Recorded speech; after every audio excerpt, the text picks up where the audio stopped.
Okay, so welcome back, everyone. So the live stream with different activists from around the world. In the title it says Global Revolution. We will discuss the different street protests around the world with you guys. So please stick around. All social media censors activism like this, and even discussing activism and discussing lockdowns, QR codes, vaccine passports, and all these things. So, but you know where to share it, right? You have other spots now on BitChute and whatever, and all these places. So just push it on there. You are also free to just download these episodes and share them, whatever. We don't really care. Don't make any money or whatever anyway. So just push it around. Please. Yeah, this hyperinflation is getting to the point where it's getting ridiculous. I don't. It's going to be real bad where people can't buy a loaf of bread. It's going to cost them $30 anywhere in the world. It's insane. I mean, I talked to a friend yesterday. He's from Norway, and he said his gas prices are now 3 times as high as last month. Pretty much insane. Yeah, it's like I saw a gallon of gas almost I saw like $6, and if cost of energy goes up, the price of everything goes up. Wages are. It's like, what is it? Panda Express for $25 an hour as a fucking entry worker. What the fuck? I really don't know what's in the future. I'm not saying they don't deserve the wage, but what I'm saying is, like, at the same time, you got to be thinking real hard about if you increase all the wages, like, $5-10 in a fucking week, everything else is going to go up that much more. Yeah, no, that's what I was going to say too. I was just about to like cut in and say, like, here's the thing, like, if the prices of everything start rising for wages, so the prices for food and like fast food and everything is going to go up too, because that's how they compensate, right? And like, I warned everybody fucking earlier this year and last year that we were going to go through a period of time where prices were going to inflate like we've never seen before in our lifetimes. But the past generation saw with like the Great Depression, and that's where we're heading, is to that level of inflation where food and normal items are going to be priced exponentially, and the only people who are going to be able to live through this are people who have assets and have investments, and a lot of people don't have assets and investments in various different commodities and in crypto and whatever else. I mean, and crypto you can't even depend on fully, because we don't know whether or not we're going to follow the 4-year cycle of Bitcoin go up and then Bitcoin go blow off top and Bitcoin crash and go into a bear market. So it's a really interesting time, man. Yeah, it's interesting, but I'm fine, with how much I make, but people who are, getting by on minimum wage, I don't know how they're going to make it. I really don't. They're not. Yeah.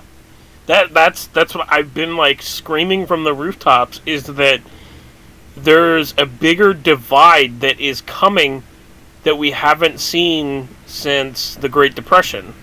And that divide is going to be a transfer of wealth event, but it's going to also, anybody who isn't doesn't have some type of assets, they're not going to survive. Even if they're making like good money, I mean, it's going to be hard. It's going to be rough because the prices are going to go so far up, and things are going to become so expensive, and that's just the nature of what's happening. I mean, I don't know how anybody can argue with that now. I mean, we watched cans of soup go from $1 to you said Progresso before we started the show. Progresso's like $6 and Campbell's is like $3. I mean, like, when do people realize what's happening? When soup is like $10? Yeah, I was saying that, like a lot of this stuff, Biden's been blaming price gouging and stuff like that. It has nothing to do with the price of gas has not gone up because of fucking price gouging. It's because Biden wanted all of the American shit shut down, the fucking oil production without building infrastructure that's 30 years away in the future. So we get to this point where we're like,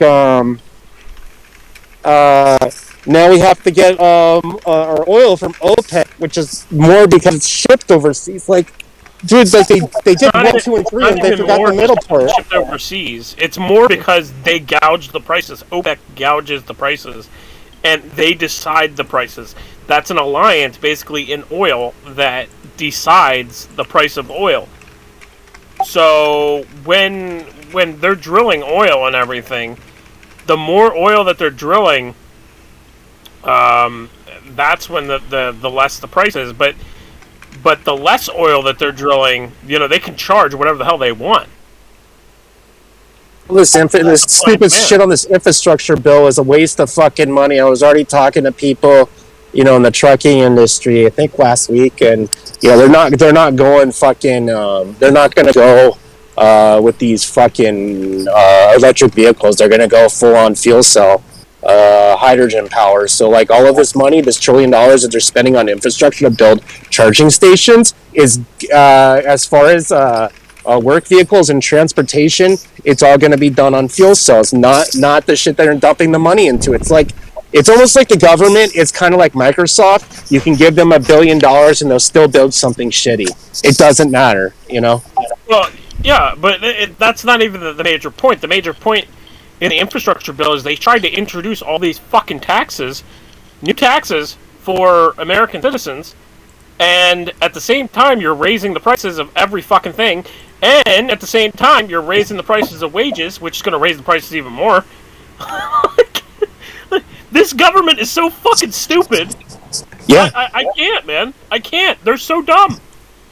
And what they're trying to do is they're trying to tax crypto, number one.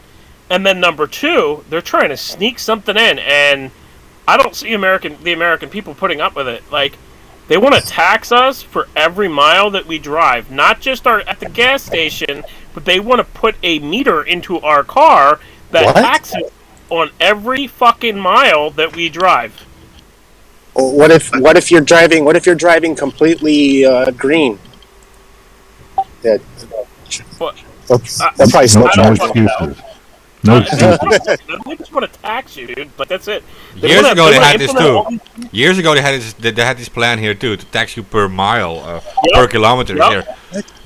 They eventually refused that. They stopped that, but like there was a huge political. They rolled it out in the UK though. Yeah. It's in the bills now though. These car companies are going to be putting these trackers in starting in the next few years, and that's how they're going to get to you. It's coming because the trackers just got approved. I guarantee you, as soon as they put that in, I'll figure out a way to fucking get it out. I'll figure out a way. Trust me, I'm one of those guys that messes around with hardware. Give me about a week. I mean, someone will. People aren't going to put up with that shit. The domestic hacker. That's exactly what they'll do too, and it'll be a crime because it's related to government infrastructure. Do you see exactly where all this is going? If you think that the government didn't think you were slaves, wait till you see what they have planned for us, like in the next couple of years. I forget what my dad used to tell me when I was a kid. My dad used to tell me something weird about, there's probably something wrong with the economy when they start putting taxes on breathing air, I think I have a pretty good analogy, but I think that's what's going on now. Well, they want to tax companies for using green credits or whatever. Like, they want carbon credits for companies, and then they also want to introduce, they call it a carbon tax for drivers driving their vehicles What about Class A's though? Class A's are you're gonna be dumping like a million miles. Like, Hey, breathalyzer stuff is going in too. yep, They're I coming heard that. after you, man. That's true. I heard about the breathalyzers will be standard onboarding, mainly. Yeah, there's a reason why for the breathalyzer. I understand that one, but at the same time, it's kind of an invasion of. You get this sense that when you buy a vehicle, it is not yours if that kind of technology is in there. You know. They're putting stuff. They're going to put stuff in the steering wheel too, like these tactile sensors, so they can tell stuff about your skin chemistry and drugs and all kinds of stuff, man. Well, the cars are just gonna drive themselves. No, that actually probably might not happen, and it has to do with not the technology won't be there. Legislation, the people making the laws might not allow that to happen. I mean, they're running tests. They've been running these tests all throughout San Francisco and California, about driving driverless cars, and they've been doing this for years, and they've been causing accidents. And what they're saying is they're blaming the human drivers, and they're trying to push for getting rid of human drivers and only having autonomous vehicles. That's their plan. That's the plan from Silicon Valley.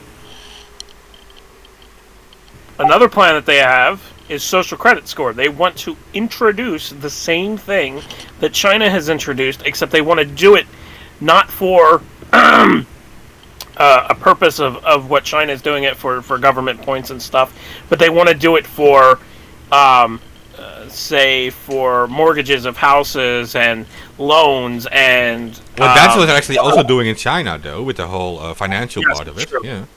Yeah.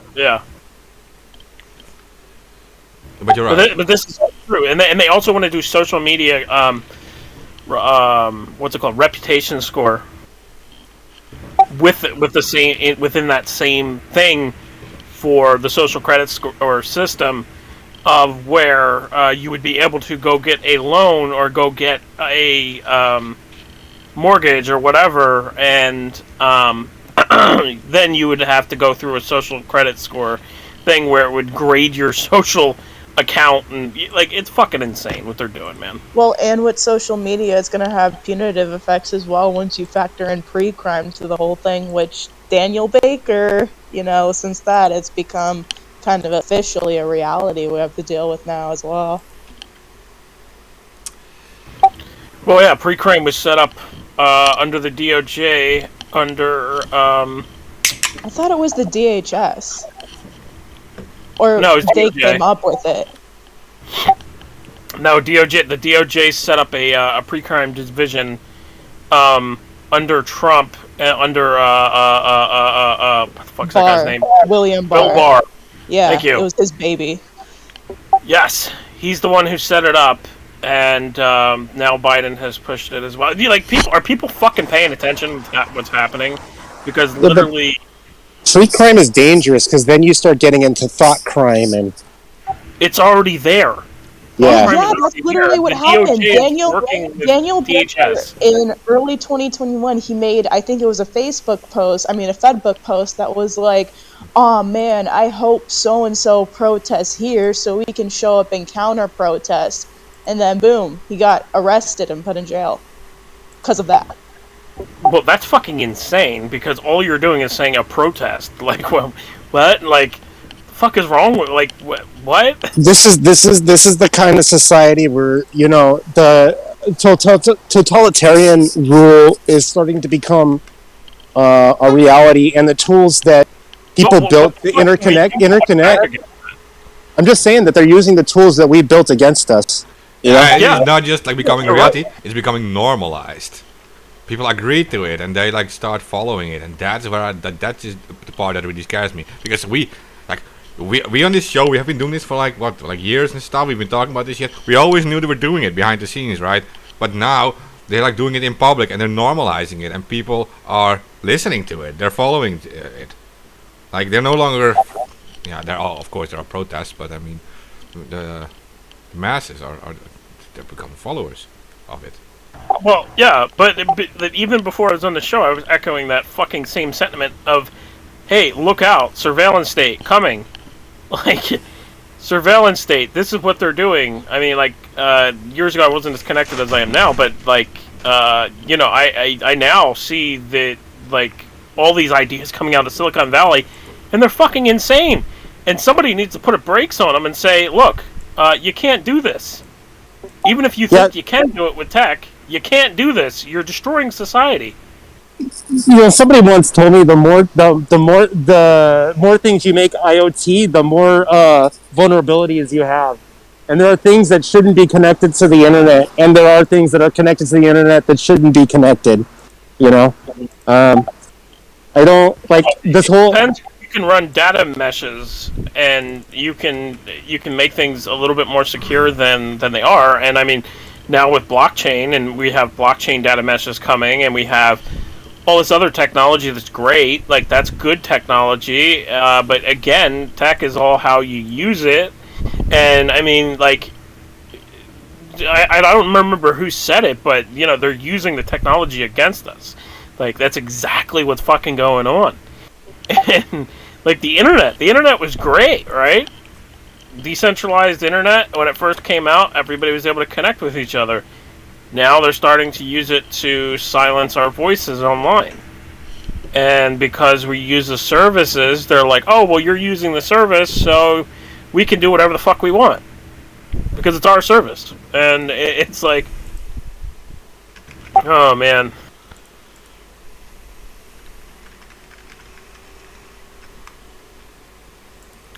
People are. Well, we all needed our socialism, though, right? I mean, we needed all our free stuff, and that's why we had to run our budgets and blow out the boiler. You know, well, now we got inflation. I mean, and I can't really blame Biden because this was going on under Trump too. They were overspending crazy too. Oh, Trump spent more money than any president. Like, I forget what it was. It was Trump spent more money than Barack Obama, Bush, and Clinton, I think. Yeah, but like, the part that upsets me more about Biden is that he has no answers to the inflation and is blaming people for the problems. This is not. It happened under his watch, so it is his fault. You know. I mean, doesn't just like every president do that though? Yeah, well, that's true too. But I was just gonna say, like, it's just like the argument of the VC. You know, like, people are dying after getting it, and then they're like, "Oh, well, you because you didn't take it earlier." Like, what? That it's causing fucking heart inflammation. What the fuck does that have to do with it?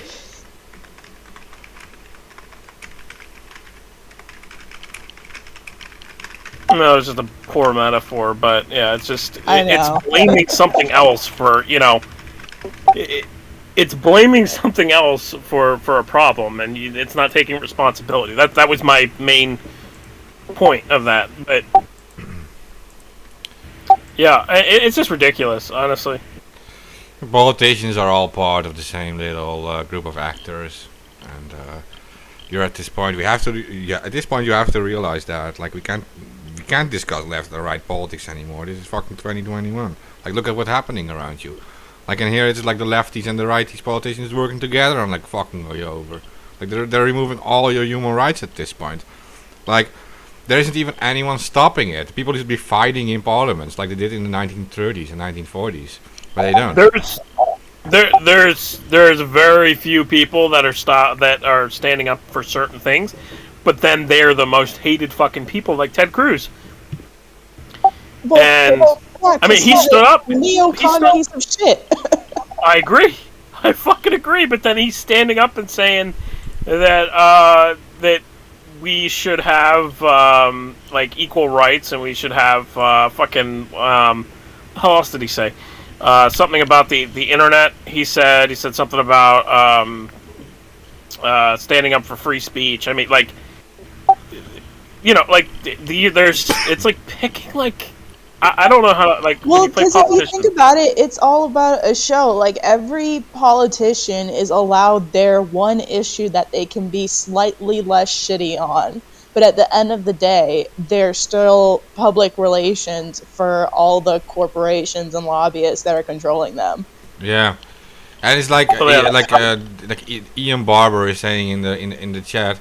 That is, he says, and they shall blame their governments because we will tell them to, right? The fact that we still blame our Biden's one thing that he was passionate about screwed over a whole fucking country. You know? Yeah, but these are of course puppets. I mean, like you're talking about people who are so powerful right now. They're in control of these governments, and like the second that we are focusing on the governments, we're doing what they want because they are the people who want to replace. They're not in control of the governments. It's just a fucking puppet show. The people who are in control of the governments are the people that you never get to see. It's the bankers and it's the intelligence community. And the lobbyists. Yeah, and the people behind the Great Reset. Klaus Schwab is a fucking Nazi. His dad was Eugene Schwab. He like ran a factory with 3,600 slave laborers. I mean, the fact that that guy runs the Great Reset, that should already tell you like there is something really fucking wrong right now. And the fact that we are focusing on our governments exactly like they want, because they want to replace our governments with a global alternative, a Great Reset, right? And if we attack our governments, go ahead. I was just going to say, but you're a horrible person because you're comparing him to a Nazi, and that you are saying that he's just like his father, so But his father wasn't even the father who was literally named after eugenics, who ran a National Socialist model company during the Nazi he wasn't period. only just in that same company to help make illegal nukes for apartheid South Africa after being mentored by Henry Kissinger. Yeah, see, that's what I wanted to say. That he was also informed. He was also involved in the apartheid situation in South Africa. There is an expert in dividing people. That's the thing. Like medically dividing people. But the issue is that you're comparing him to a Nazi, and then now on social media, if you even use the Nazi symbol and say that it's a bad thing, you'll get your account locked because you used the symbol. Because you just used the symbol. I know that. It's insane. But you have the point is like you have to realize that these people who want the fucking Nazis. What if they rose? What if they rose again? What if look, these people, they want a global revolution. They want a great reset. They want to replace our governments with a new government. And what they want is for us to destroy our own governments, and they will replace it for us. That's what they're going to do. So we need to stop blaming our local governments. They're puppets. Yeah, but the local governments are shitty. They should be, started over. I mean, you're in a real pickle because that's what needs to happen. And yeah, they're going to use it against you. But what other choice do you have? Yeah, that's a fair point. I mean, but you need to provide the alternative to that, because their alternative is going to be way worse than our local government. That's like replacing the Afghan government with ISIS. Nobody realizes what's actually fucking going on, though. Nobody gets it. Nobody realizes that, yes, they are there waiting for the governments to collapse and come in and swoop and say, we're here to save you. And their saving plan is not for saving you. It's to further enslave you more than we've ever been with our current situation. Yeah, that's what I'm saying. They will replace our government with ISIS. Simple. Their new global ISIS, right? It's not going to be better because that's what they do. Yeah. I don't know if they're going to be beheading people for offenses. I mean, maybe, but they prefer the soft kills. I can certainly say that they're going to evolve the surveillance state and evolve what is that? The transhumanism agenda. So yeah, I mean, I don't know if they're going to be cutting our heads off, but. What they want to replace our governments with is not good. I'll tell you that. All idol worshippers will have their heads chopped off. All idol worshippers. Yeah. That's a lot of people. I mean, we're already kind of halfway there to having ISIS as a governing body because, hey, you can't spell Islamic State without CIA, so... But Yeah. I just think Alamo isn't wrong though, because all the other religions will be destroyed. That's a fact, of course. But that's how it's said in that Revelation stuff. And yeah, like I'm not religious, right? But I do know that there's some people in power who are kinda religious in their own way. But you don't have to be fucking religious. If they're religious and their plan is to follow the Bible exactly, there's your issue. Hmm. Everyone will get the Oh, mark. yeah. If you don't take the mark, Why you can't do- buy yeah, or sell. why- Simple. Why does a temple cult, an apocalyptic messianic temple cult, get to run everything and run the world? I mean, that's not very smart. Well, Seems like somebody else should be in charge. you either get the jab in your hand or you get that whole like swab thing in your forehead. If not, you can't buy or sell, right? Like this is pretty much Yeah, I think Revelations so. as it is. Yeah, the whole religious outlook there plays right into the hands of all these shitbags. It's like, oh, you want to be treated badly? You think that's that's a good thing? Okay, we can do that for you. Yeah, sure. Because yeah, and then what are you going to have? I mean, they haven't thought this out really good. Now, okay, so just look at because people are listening and they think like, wow, everything is so lost and stuff. It actually is not. Like, I've been there was an actual like a Telegram chat. I mean, a Telegram chat. An actual FAT came in, like Dutch intelligence came in, right?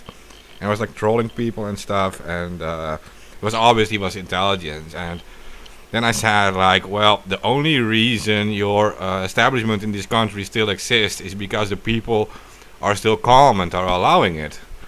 And I was on a secure connection, right? So I said like, well, your country here, you pretty much are built on two major fibers in this country. I'm surprised no one still cut it. And this guy instantly like jumped out at everything. I think he screenshotted everything. But the fact is, my point was like, it's actually these establishments are super weak, but the people don't realize that they have the power. Like, we're talking about a government, even in Washington, that has maybe an armed guard of a few thousand. But if the people really want it, they could march with 50 million to the city and take it all out. Like, I'm not talking even about 1 million people. I'm talking about 50 million. If you have that amount of people in your country who don't agree with this whole social credit score system, you could march to it and you could just take it out. It takes less than 2-3 days, and you have your entire government replaced with the people's government. So that's the thing. An American Spring. An American Spring. That's what needs to happen. I've heard some talk of that. Yeah, If they jack around too much longer with these mandates and lockdowns, they're going to get it. Well, I'm pretty sure that an American Spring will happen if usually the people this divide between poverty and just getting by is getting that much more diverse. I guarantee you, it'll be the people on the bottom that will start it. Well, what they're pushing for is getting rid of the middle class and making the middle class poor, and only having a rich class. That's it. Basically. Mm-hmm. Well, in 2011, we had an Occupy, right? Shortly before that, we had the Arab Spring, right? And I've been talking to people. Like we were like involved with Occupy in 2011, and saying like, I can guarantee you guys, we will have a European Spring in February, right? If this continues like this, and it is not going to stop, there will be a revolution, a people's revolution, and because the weather is getting better then, and people will be able to go into the streets. Many will have lost their jobs because they will be forced to be faxed or whatever to have their jobs, and you will have so many people already to like march into the streets. I don't think they consider this at all, these people in power, because they make people lose their jobs. They have spare time. You make them all dependent on like whatever welfare thing you have, but they will have time to march in the streets, and they will be angry, losing all their rights, and the weather will be getting better. This is like 2.5 months or 3 months from now. And I think you will have such a major revolution, and unless they manage to hijack this, and this will be their thing to introduce their whole global government, we have an opportunity to put in people's governments. I think it'll happen. You have an American spring, a European spring, right? Kind of like OWS, like, Occupy Wall Street. Yeah, but the thing is, like you guys miss is too, is that all those movements mostly were couped in some type of way. They came in and they made sure that they would be able to monitor everything that was going on with those. And in some essence, with Occupy Wall Street, they made sure that they could come in and lead everything that was going on to make sure it never got too out of hand. Yeah, definitely.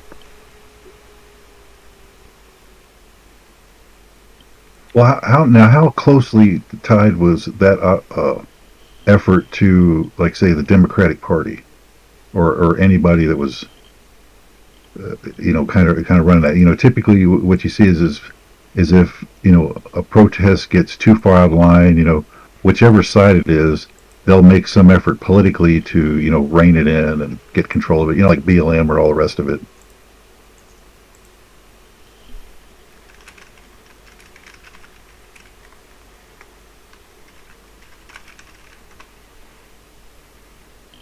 Sorry, dead air. I had to say it. Yeah, I just think people need to realize what kind of power they have. And with BLM, BLM, I think, even though it was like fully like co-opted and stuff from above, you could see that there were you could say like 99.9% were legitimate protesters, right? They don't know if it's compromise or not. They just go into the street, and you see. That's the thing, though. That's the thing. It's not the protesters; it's the organizers. And I always say this, and people are always like, "Oh, you're so fucking stupid. You think they're paying all those protesters?" No, I don't think they're paying all those protesters. No. I think the organizers are the ones getting paid. No, it's legitimate protesters, of course. You need They're legitimate just protesters. co-opting the emotions of like legit protesters, and then you insert a couple of instigators and shit pops off. Well, I didn't mean instigators. I meant actual like lobbyist groups. Yeah, like co-opted. Some of these protests. Yeah. Yeah, but like in terms of the actual phenomena of paid protesters, like the share of genuine protesters to like actual feds or instigators or undercover is genuinely pretty large. So. Well, no, but that's not what I'm saying. That the organizers are the ones that get paid.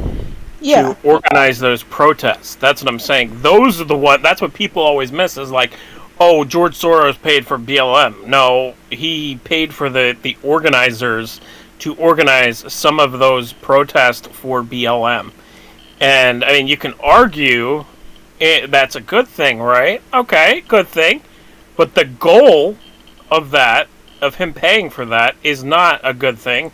His goal literally said to Podesta in the emails that he wanted to destabilize the U.S. Like, it's literally fucking there. Like, people, holy fuck, man.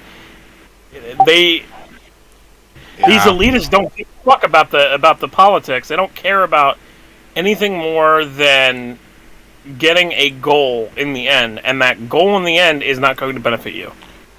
Keep in mind, they also run the media behind it, right? So you have millions of protesters in the streets, then they will pay for their shield or whatever to appear on the media, and that person will then say, yeah, all these millions of people, they believe this. And then he will explain his own story, right? And that will be the controlled story. That's astroturfing a narrative, yeah. Yeah, that's exactly what goes on. And they buy out the media, they buy out organizers who then look for protesters for events or organize the protest, and they don't disclose that they're paid by X, Y, Z. I mean, like with Antifa, there was several organizers that were paid to organize Antifa protests, and the protesters even then, had that's still a minority, though. But my main point is that the protesters don't fucking know. They don't know that they're being fucking hoodwinked, like, because they're there for the cause, right?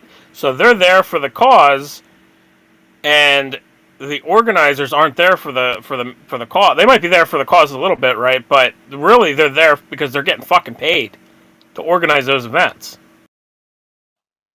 Yeah.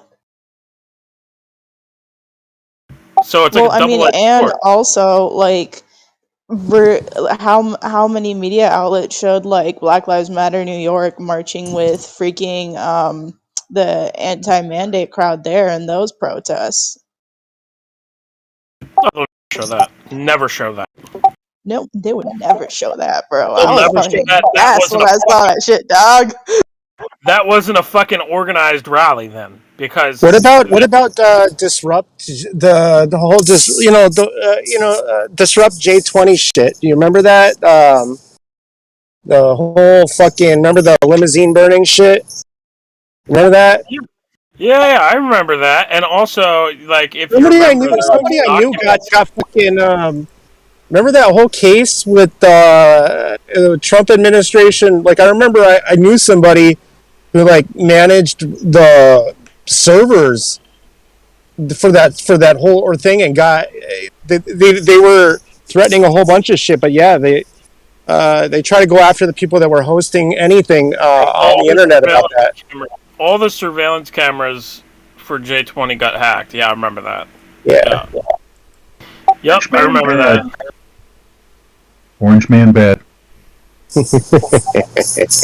I mean, he is, but here's the thing: like, they're using that to further divide the country, and at the same time, you know, they're putting us against each other as compared to caring about the people in power. So it's just us fighting each other, and it's like, you know. I mean, it's like the thing. Like it was the whole like fuck Donald Trump, like it was that, and then now it's let's go Brandon, and it's like, hey, you know what? Why not both? ¿Por qué no los dos? Like,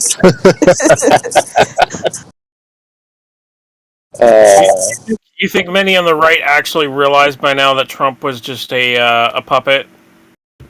They're all puppets.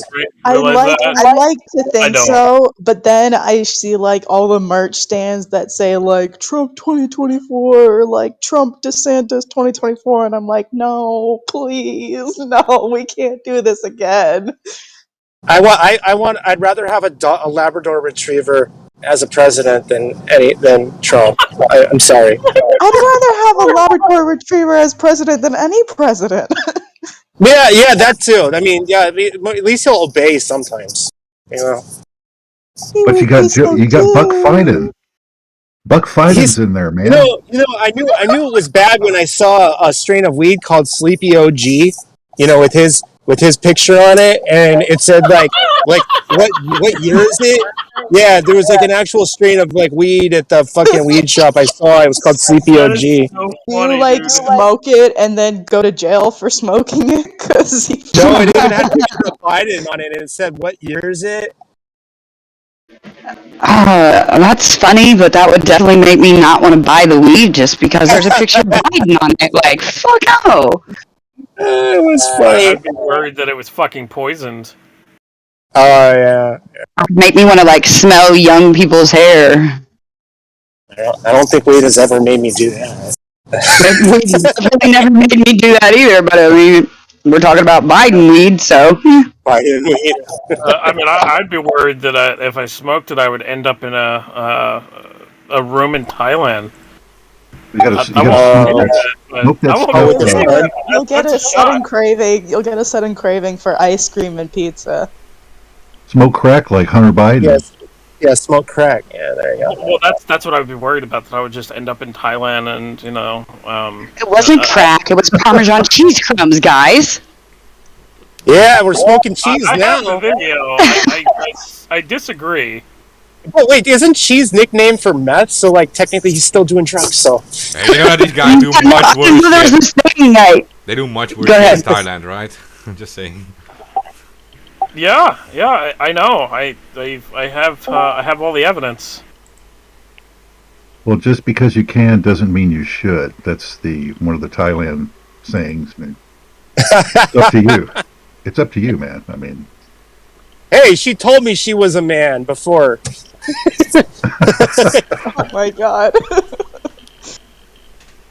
Hey, they got a market for everything down there. I swear to God. No, they have sexcations are a real thing in Thailand. Yeah, it gets to be a problem though in places like the Caribbean and Haiti, especially when you have like sex tourism that contributes to like pedophilia and sex trafficking. You think? Is that by design though? It's the same everywhere, by the way.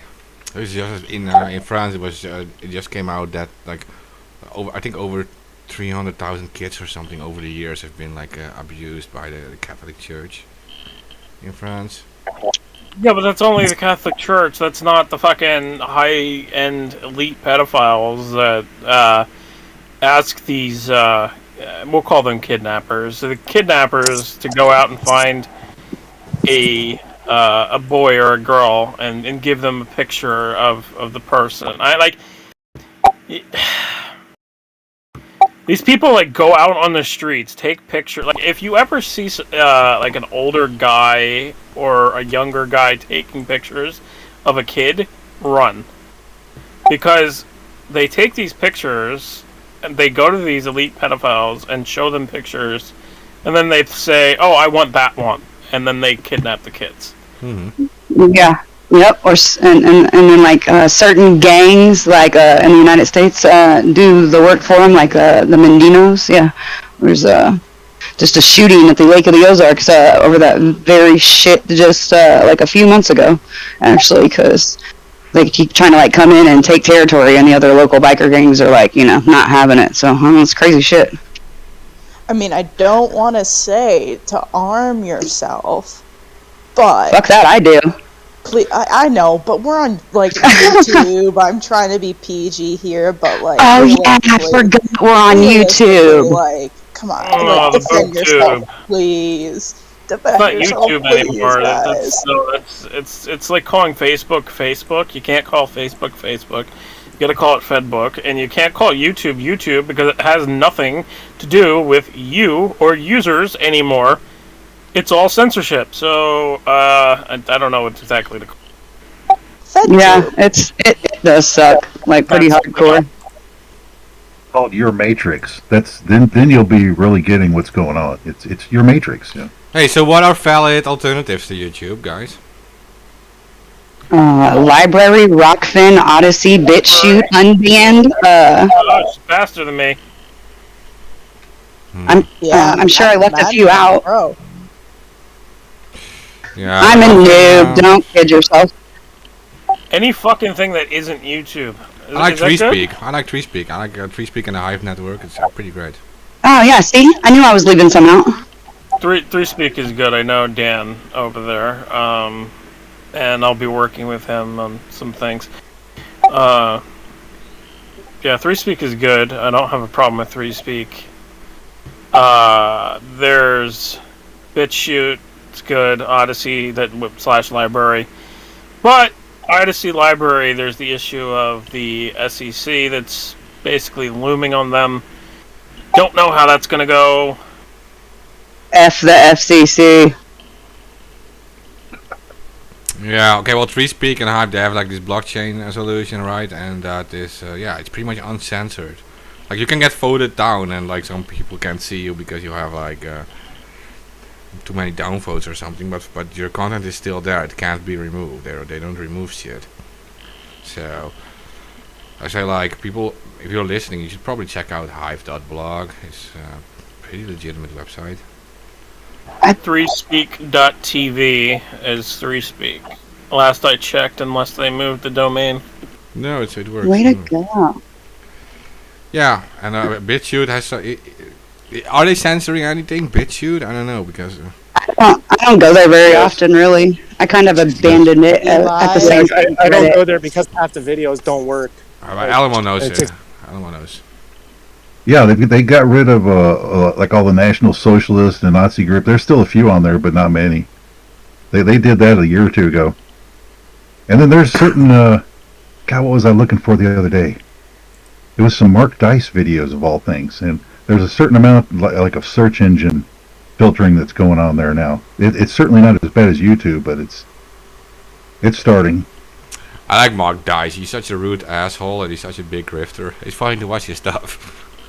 Yeah, his stuff is funny. I don't know. I noticed a month ago some stuff missing off the Wayback Machine, and I was like, "What the f?" Yeah. Memory hole. Like, the guy is. There is no true Wayback Machine. Like he looks like so much like a grifter. He's like not hiding it. I mean, like you can clearly see. Yeah, on the Wayback Machine. Get that website back. That'd be golden. He's not. Well, you can see like he's not doing it for like any government or something. He's just doing it for himself. Makes him actually look more legit than you would expect. That's the thing. Well, he's a communications major. I mean, he's kind of. I mean, he found his, if you want to call it his grift there, you know, which that's what YouTube is in a lot of ways, but Yeah. found his message. But yeah, he's got that. Let's just say this: he has his political group figured out there, and was at the San Diego Pier. Yeah, you know, he knows where they're coming from. Yeah. I'm just saying this about YouTube. Does anybody here remember Filthy Frank? Anybody? Yep, one of the Okay. first YouTubers, yeah. Filthy Frank was one of the first YouTube stars, right? Right? I mean, it's debatable, but he probably is. And if Filthy Frank went back to YouTube right now, what do you think would happen to all of his videos? Oh, he would be fucking gone. He'd get Exactly. YouTube is not what it was before. So is Bo Burnham. Remember his songs, man? Yeah. Bo Burnham. Like his songs, like were fucking controversial, right? And YouTube back then was promoting him as one of their biggest creators. They wouldn't do that today, and it's sad. It really is, because they have like this. We have to be politically correct on everything because we're a company.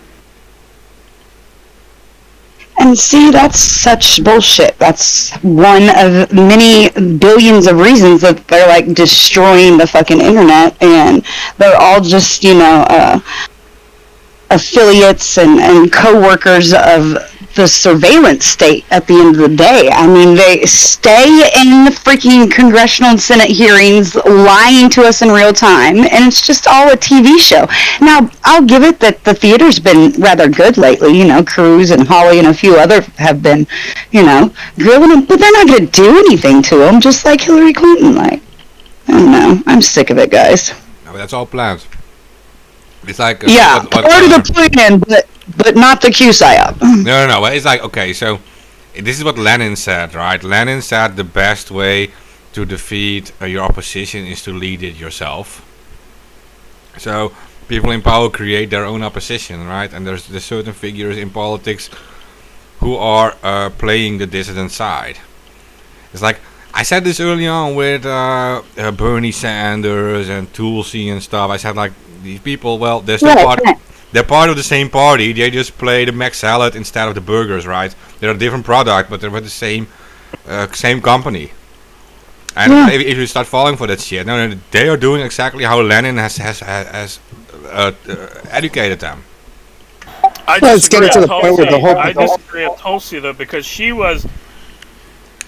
started having a kind of self-realization of everything that was going on when she started reading that JFK book. And yeah, but if she was really if she was really a threat, she would be dead, right? You know that. Yeah, but she just might not, you know, she's not making enough waves or whatever yet. I don't know. I'm not confident too much. Out of her, though. That's what I'm saying. They censored the fuck out of her. They made sure that she was not able to get press, right? Right. And they attacked her constantly with Hillary Clinton. Hillary Clinton constantly attacked Tulsi. Okay? I don't think that would have happened if she was not a good actor, so to speak. She's the only one who spoke up for Julian Assange, to my knowledge, here. She's a CFR member. She was a CFR member, and I saw her on Joe Rogan saying America should attack Iran. if I Iran saw that attacked. too. Yeah, I saw that too when you said that. Yeah, but besides that, I mean, she seemed like she had her head on straight. Well, she at least seems to, give. She's a Democrat that seems to care about her country. I mean, she did serve in the military and all, and she's at least oriented that way because, the lefty left doesn't really seem to care. They're in burn down mode. We want all this change when we have nothing to, no fossil fuels, but we got nothing to replace it with. They're just going full bore. Right, it's all terrible. I mean, I'll see. Military. And she's still in the military. She recently did a tour, a very conveniently timed and placed tour in the Horn of Africa, doing some special operations. That's interesting. Yeah. Okay, well, to be like on the mill, maybe. Okay, so if I still believed in politics, he would probably be like the best choice in that sense. But I just don't believe in it anymore. Yeah, I don't know. Yeah, right. She's a neoliberal that can get along with the neocons. They're all wound up in the global strategy, military, and I mean, that's what I see her grooming her for. Which is, she'd be like a typical American president, honestly. I mean, I'm voting for no for presidents ever if I had a vote, or I mean, I guess I just got my voting rights back, but I'm still not gonna fucking vote. But I will take opportunities to meet with representatives for shit that I fucking believe should not happen where I live, because that's what we should all be doing, I think. But that's just. I think people are too focused on. I will write in your name on my ballot for 1 Bitcoin. Sweet. No, I said I'll write your name in my ballot for 1 Bitcoin. You have a Bitcoin? Yeah. No, I would vote for Mad Mom over any of these people, definitely. Don't vote for Mad Mom. We don't vote. We have conversations. Okay. And sometimes we disagree, and that's okay. See, Tulsi's like a Hillary. She takes her marching orders from the CFR. That's the same thing Hillary said. All right. She Hillary said it, but hey, she was a member too. So is Tulsi. Now Tulsi doesn't say that, but she's in the same mold. Well, she was a member of the CFR, but yeah, I agree with you that that's sketchy, but she was a member of the CFR because she was the head of the Armed Service Committee. I forget what it was, but. Well, and she was also in that Young Leaders thing from the WEF that had, like, Dan Crenshaw beside her, of all people, whose head is so far up Israel's ass. And Bill Gates. Bill Gates was also a young leader. Just barfed in my mouth with that. Wow, that's disgusting. The one-eyed traitor. The one-eyed Texas traitor, yeah. That's sad. He's a rhino if there ever was, man. That's a Texas rhino for you.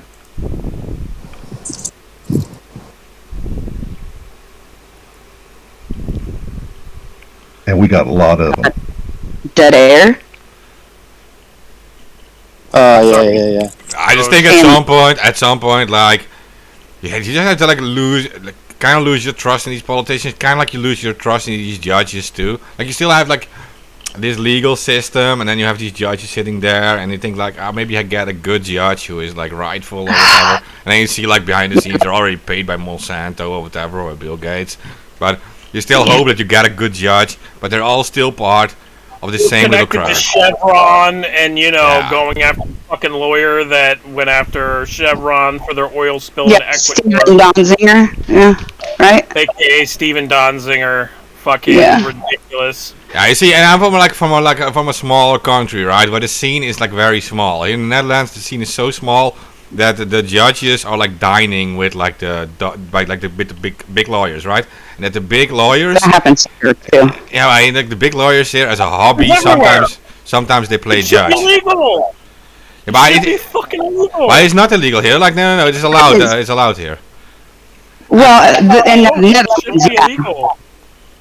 It should be illegal for a lawyer to meet a judge in a dinner or a lunch, because they're discussing the fucking case.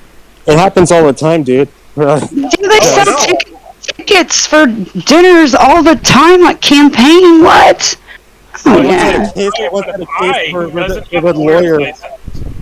But I if once had a case with a Guys, lawyer let's try to told me I speak could one by one. Let's I speak will one get by one. bribery. It gets like, super annoying for listeners. To speak one by one, please. Okay, so I just want to quickly say that, but if I personally get in trouble and I go to a judge and try to bribe the judge, I will get bribery. But if a lawyer does it for me, it's okay. Yeah. He's like the big lawyers here as like a side job. They even like play judges, right? They're judges as a side job. Yep. Yep. Yeah. And sometimes they have meetings, they have dinners and stuff, and they already discuss the outcome of a case. Yeah. It's like they're arguing or something during a dinner, saying like make this deal or something. Yep. Yeah, it's weird. It actually happens. It's so fucking insane, man. They're all in it. I think there was some report of like on a. We were talking about political parties before in other countries, but in Canada, they took like a review of like the 8 or 10 top political parties, and all of them are for these lockdowns and mandates. It's like, there is no opposition, even in opposition, so-called opposition parties. It's like globally, there's this trend towards everybody's in line on this. It's the Great Reset, right?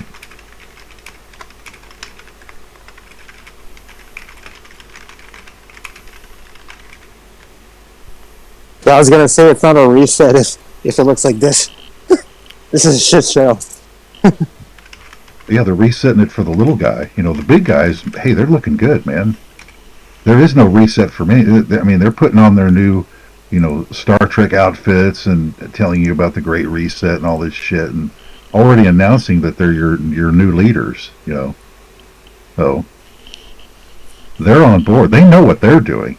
Prince Charles, the rest of them. Climate lockdowns. That's the next thing.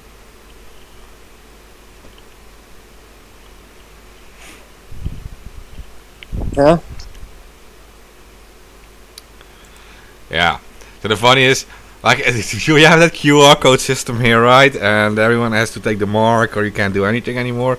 Now I saw, like, in the media, some news article, it said, well, government wants to decide if you can go to a fast food restaurant or not. Like, if you're too chubby, you can't. Are you serious? Yeah. No. They will limit your fast food restaurant visits because you're too fat. You're too fucking fat for fast food. Sorry, denied. Yeah. These fast food chains are going to be hurting, man. I just seriously had like in my head like some morbidly obese guy at McDonald's beating in the fucking kiosk. Oh my god, it'll be like that episode of the Boondocks. That episode of the Boondocks with the fried chicken flu where everybody's trying to like beat the door down. They're not Damn, I loving don't it know anymore. how many of y'all watch the Boondocks though. That's a great show. In the chat they're saying they already do that here in Canada. Is that true? Is anyone here from Canada? I don't know. That is already happening in Canada, that they can decide like how fast you can go to like a fast food restaurant and stuff. Because that is what they actually are planning to do here. Like, all these people are taking this weird QR code mark and that scans them when they enter the fast food restaurant, right? So the government knows they're entering a McDonald's or whatever.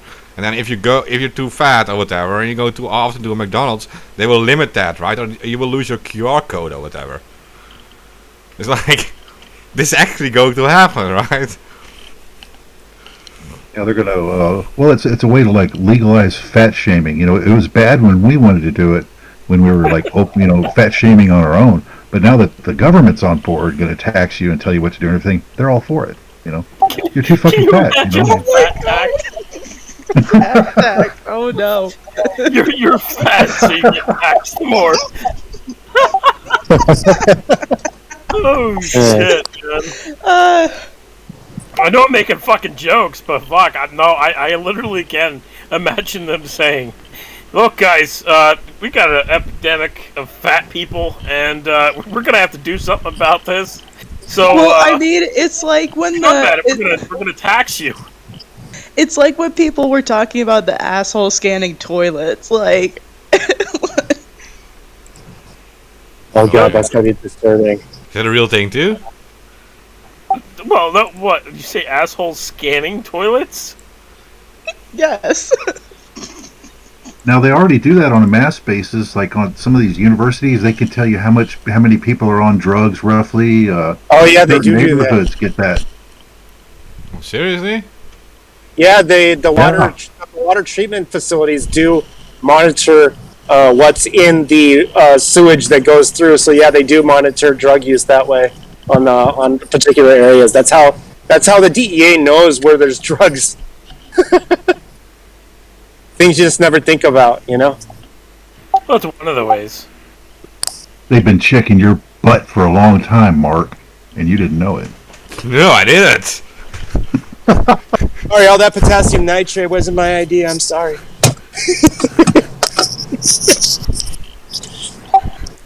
Well, did you guys see Shitcoin? And it's literally you get paid for using the toilet.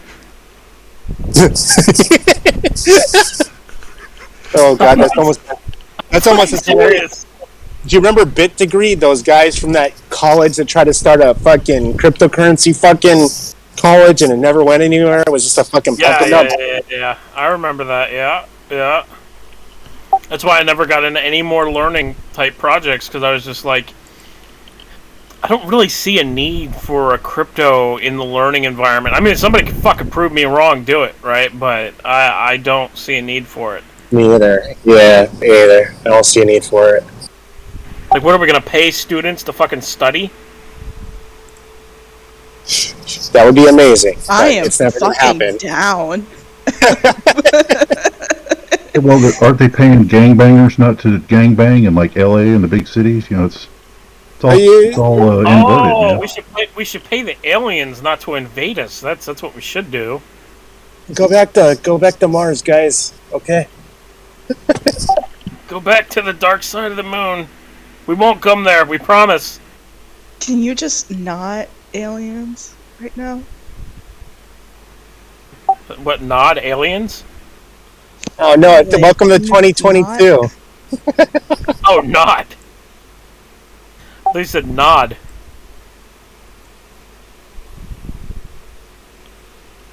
Yeah, welcome to 2022, where everything's all fucked up. All, courtesy of your government. I wanted my socialism, and I got tyranny. What happened, man? I don't know, man. We didn't try hard enough. But socialism would have worked if it was the right socialism and it wasn't tyranny, Alamo. Yeah, I just wanted my republic, and I got socialism, man. What happened? You know?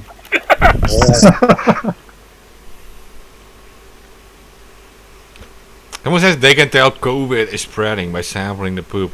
I did hear that, like some in the news, like Yes. Yeah. they were actually claiming that that COVID was spreading through the sewers and stuff too. Yeah, it is. Yeah, it was spreading early on in South Korea. There was a huge. This is like early,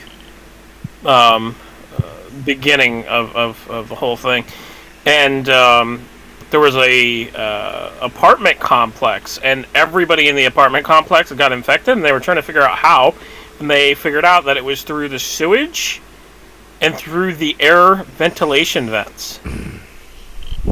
So, yeah, it does. Fecal oral is kind of common for a lot of diseases, but maybe COVID too.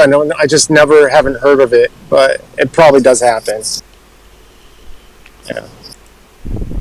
Fecal oral is how you get a lot of diseases are spread. I just can't hear that entire word COVID anymore. It pisses me off. Me neither. I'm sick of it. Yeah. But, I mean, it has the word ID in it. You're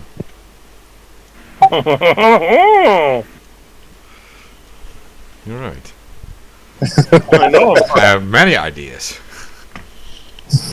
Oh, no, I said ID, not ideas. ID. ID 2020. Yeah. Yes. Okay, how do you guys think the world looks like in 2030? Oh, Burn to the ground. Mad Max. Are we going to be alive in 2030, guys? Are we going to be alive, or are we going to be in a re-education camp? How is it going to be? Now in 2030, you need a Geiger counter just to go outside. In 2030, I'm gonna be on my own fucking private island, watching the whole entire fucking thing burn. Sounds better than the whole camp thing. Can we come through, AK? Like, Oh yeah. That's fine. I fucking island. I don't need a whole fucking island. You want to live on the fucking south side, or the east side, west side? Go for it. It'll be better than fucking living in goddamn cities. Yeah. So none of the above. Mara says in 2030 China will run the world. I think it's pretty much already China running the world. I think China just surpassed the U.S. in the most rich people. Huh. Where? Yes, we hear you. Could be, yeah. Over. Well, the economies are roughly the same size. Electricity production, that crossed years ago, but... No, I mean, on a serious note, I think technology is going to evolve very fast, and I think our infrastructure is going to take on some artificial intelligence and some good technologies. I mean, I'm not saying artificial intelligence is a bad technology. It's a good technology. It just depends on what you use it for.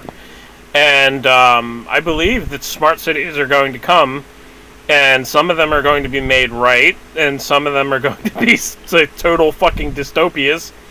But it's inevitable. I think smart cities are inevitable. I think blockchain technology is inevitable. Artificial intelligence inevitable. There's other types of technology as well, like the stars. What is Star Satellite? I forget what the hell they're called. But basically, providing internet to the whole entire world, which gets rid of the need for 5G. So I'm fine with that. And that's a lot better for the environment. You know, people bitch about the fucking environment, and they have 5G towers and never say anything about them. And they just say, oh, well, if you say something about 5G, you're a conspiracy theorist. No, idiot. There's fucking tests where it shows that they do damage to animals and birds. thank you. And fucking Thank insects. Thank you. Thank Like, you. My God. I just feel so, like, it just pisses me off. Well, You're 'cause like talking about the planet. You're saying about the planet, saving the planet, and then saying 5G is okay. Are you stupid? Yeah, well, I mean, and it's I like want my- everybody, because the stupid theory came out that was like, oh, 5G is causing the coronavirus. No, we're just saying don't put any living thing next to a 5G tower, because it's bad for the fucking environment. Okay? Well, it's not just bad for the environment, it's bad for species and everything else. But yeah, I agree. Fucking Ike pushing that bullshit, man. Yeah. He got some good clicks for that one. Well, people need their porn streamed on their mobile devices at 1080p, man. I mean, you know, you need some bandwidth. You can Hey, I actually need do my it porn from- fast, and I need it now. That's the mindset. I mean, you know, these are our customers, you know, give them what they want. Fuck it, man. I mean, you know, what do you do? That's all the internet is for porn. Duh. Really? Yeah, I mean, if you were a big company and you know, the sheep wanted high-speed streaming porn, you'd give it to them. You know, why not? Costing them money. Oh my god, man. Well, you have to give them porn because I mean, look, we're taking everything else away from them. We're hyperinflating the prices. They can't afford anything.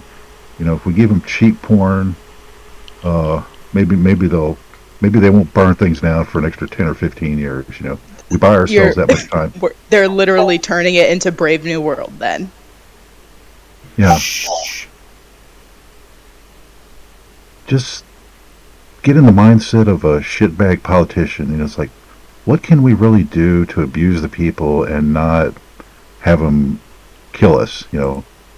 That's about where they want to go to. They don't want to actually, they don't want to actually get hung in the streets like they should be, but they want to push the limit just to see what they can get away with. And be damned with the Constitution or legalities. We have emergency orders and mandates now.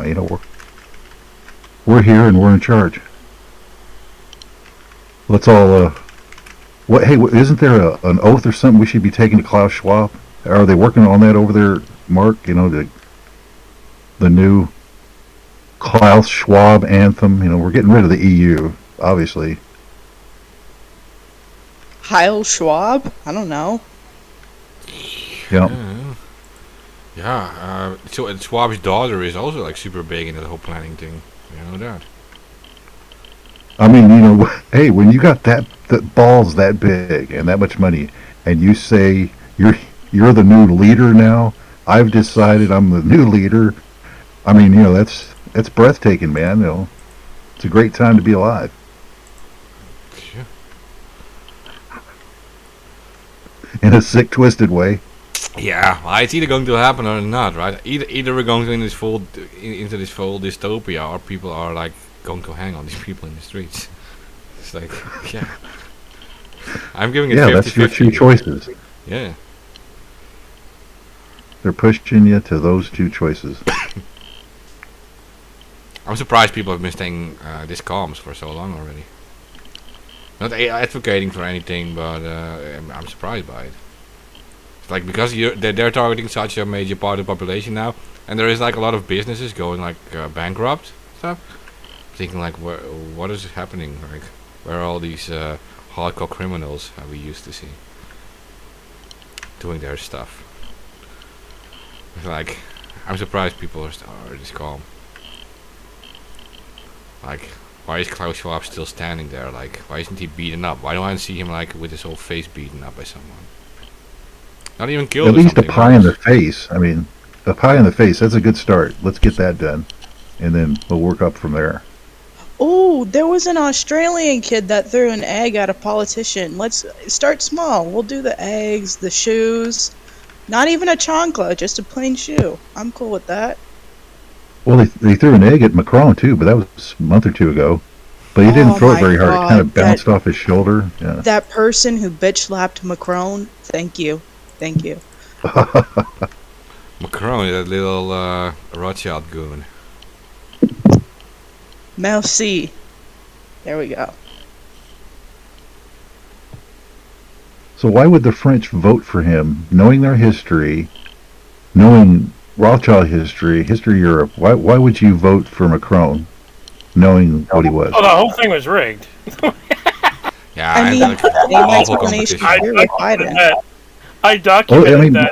It was one of the things I think that got my Medium account banned. It was like, all the. I didn't realize that. Yeah, I mean, it makes sense. It's like, how do these people get elected? You see these huge negatives. The money's behind them, and then all of a sudden, oh hey, 65% of people voted for him. Yay! No, yeah. There was voting slips for who's the contenders, Le Pen. Even though her politics, whatever. The fact is that there was literally vote rigging going on, where ballots were destroyed, ballots were lost. There was one instance where on the form it was reported that there was only Macron. Yeah, but isn't like, okay, so the competition of Macron was not that impressive either, right? Because you talk about Marine Le Pen. I mean, her dad was Jean-Marie Le Pen, and like, okay, so you're dealing with Klaus Schwab, this whole Nazi guy. Well, Jean-Marie Le Pen was a Nazi collaborator, right? So if you would have like put Marine Le Pen is the daughter of a Nazi collaborator, and then you have that Mélenchon guy who is like a super communist guy. So you had three people. You had either the super commie, you have the Central European guy who believes in a European dictatorship, and a former Nazi. That's your choice. Like, that is already where it's going wrong. Man, what? Oh, yeah. Freedom of choice, man. See, I mean, what could be wrong? And again, you would be called out for that because that you are associating her father with her, and they're not the same person, and all of that. It's hurtful. Yeah, okay. So It's they're not the same. hurtful. They're not the same person, right? I explained like how this person gets to power then, and not someone else. And they're using the networks of their family to get to power. That's the same as Klaus Schwab. The only reason he's sitting there is because he uses the networks of his father, right? Like we're not sitting there because we don't have like a former super powerful daddy. Well, this is just proof that there's the people behind the scenes, because, like, the Nuremberg trials and all. I mean, the obvious. Okay, so the bad guys had the Nuremberg trials. They were all strung up, but none of the people behind the scenes were. They're all still there, man. They made their money before, during, and after, and here they are again. But none of them get touched. Of course not. Yeah, I'm saying is like, okay, even though they probably rigged the election, you guys are right. Even without rigging, you would still get a bad choice. Yeah. Like, these are not the perfect choices. These are not like the choices that actually like a real community would vote for. You would probably prefer direct democracy or something over any of these people. Well, yeah, that'd be, you got all the leftist choices. So you had the dictatorship, Nazism, and communism, right? Yeah. So, yeah, very authoritarian, very leftist. Those are your three choices, And then when you vote for it, they'll blame you. It's like, oh, well, look, you guys voted for this, You voted for one of the three shitty choices that we gave you, I mean, come on. I see. I like the Mellon Kahn, for example. Even though he was like a commie, he was against the big European Union and stuff. But the thing is, he never presented these alternatives either. So maybe he would come up with a super big commie law, which is even worse. It's like, yeah, we don't know that. Which is no, like I don't think that these are the best choices, and it's the same as always. But the Europeans probably preferred Macron in because Le Pen was a nationalist, or still is a nationalist. At least she said she was. But then at the end, like shortly before the election, she was saying like, well, we no longer want to leave the EU and stuff, which was so very, very weird move. Because she would have won by running on that ticket. Definitely. So she's like controlled opposition, right-wing controlled opposition? Yeah, well, because like in France, you're not winning with like over 51% of the votes, right? You're winning with like 25 to 30% or something of the votes, and well, close to half of the French was for leaving the EU. So if she would have run on that ticket, she would have probably won, because she would get the 40%. I mean, she would have a way bigger reach than any of these people. Yeah. I remember that. It was like a week or so before the election. She said like, well, maybe it's not the right moment to leave the European Union and stuff. And it was like during the whole stuff that everyone wanted to leave the European Union, the whole Brexit thing. So, yeah. Yeah, that's when you have to start wondering, if she's controlled opposition in some way, because, when you're coming up with that big, we're the right wing, we're going to fight, we're the Republic and all this, and then you're feigning the whole fight, because by the end of it all, you realize it was all bullshit. That's when you should wonder about a candidate like that. Got a lot of them here, or how easily they get bought off. That's the worst part of it. These guys will throw a vote for like small donations to their campaigns. I mean, if you were a rich banker, they've made this easy by being such shitbags, Yeah. Yeah, and you have the feeling that she just collaborated with them again, like her dad did or something. Right? Yeah. Maybe it's not fair to say that, but still, I think she would not be in power if her dad would have never been in power in France. Like they use those networks, and I mean, there is 50 million French people. Like out of 50 million, why would you choose specifically that person? Like, to me, that makes sense. And that's the same for America always too. Like, why would there be like a George Bush, and then why would be his son be a president? Like, you have 350 million people to choose from. Why is it them? Why is it Bill Clinton and then his wife running for president? It, to me, never makes sense. And yeah. Well, that's when you have to realize that they're all tied into the House of Windsor bloodline, and then it all becomes real clear. Yeah. Yeah, you're right about that. They're all related to some fucking king or some shit from England. John Lackland. Yep. Well, I mean, democracy here is all a performative facade, so. Yeah, it's Well, I mean, if you want proof of that too, I mean, Hillary and Trump were basically fucking cousins. I mean, cousins, like yeah. distant cousins, but cousins. We're all related to somebody at some point. But not like they are, you know. Not like that. Yeah, not like yeah. But Because technically, if you were, you wouldn't be talking to having, guys like me, you know. So technically, like Bill and Hillary are keeping it in the family. That's disgusting. Not really. That's disgusting. Technically, yes. Technically, Oh yeah. god. But it's a bit of a stretch. Yeah. Well, they let you have the conspiracy theory that they were all, you know, for a while a lot of them were Masons, and you thought, oh man, there's this Masonic conspiracy, which there is, but that's one of the lesser conspiracies. You know, the real one. I was gonna say yeah, because Masons are kind of clueless. You know. Yeah, a lot of them are. They're just, you know, at the lower levels, that's true of everybody. You know, it's not until you look at it and see what's really going on. I know quite a few Masons. A lot of them aren't even really in business ventures. They're not really interested in all that other shit. Maybe the high level guys are interested in it, but not your everyday Mason. Okay, well, you have Rotary clubs and stuff too. Like, for example, Klaus Schwab dad was a very prominent in like these Rotary clubs. Eugene Schwab. Like, I haven't been able to like find him like related to any like Masonic thing, but I do know he was like super powerful in these Rotary things. So yeah, that's there to the Well, Rotary Club. Yeah, Rotary Club works pretty tight with Bill Gates. They've been pushing these vaccine programs in Africa and other places for years. They had a big fuck up in India, like 50,000 people got killed, I think, and they just swept that under the rug because it was a Rotary Club. You know. Yeah.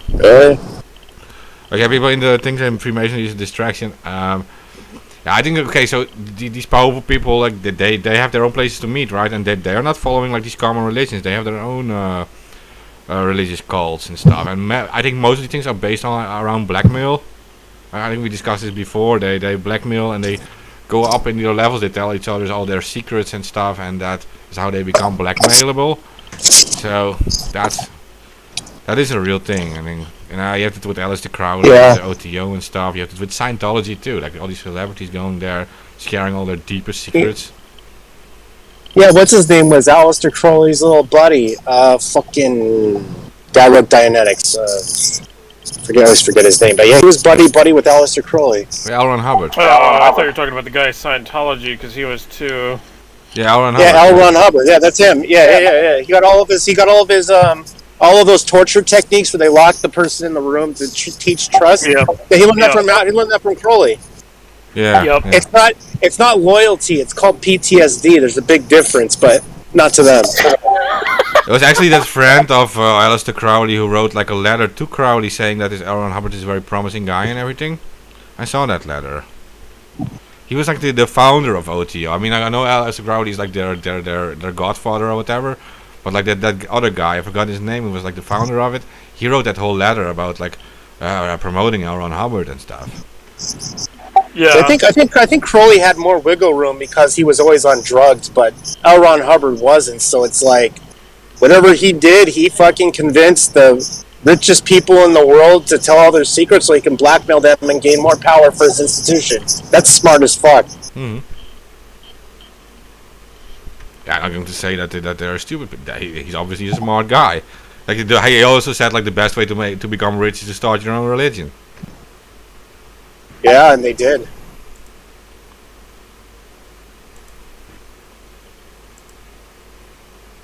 Was right, right.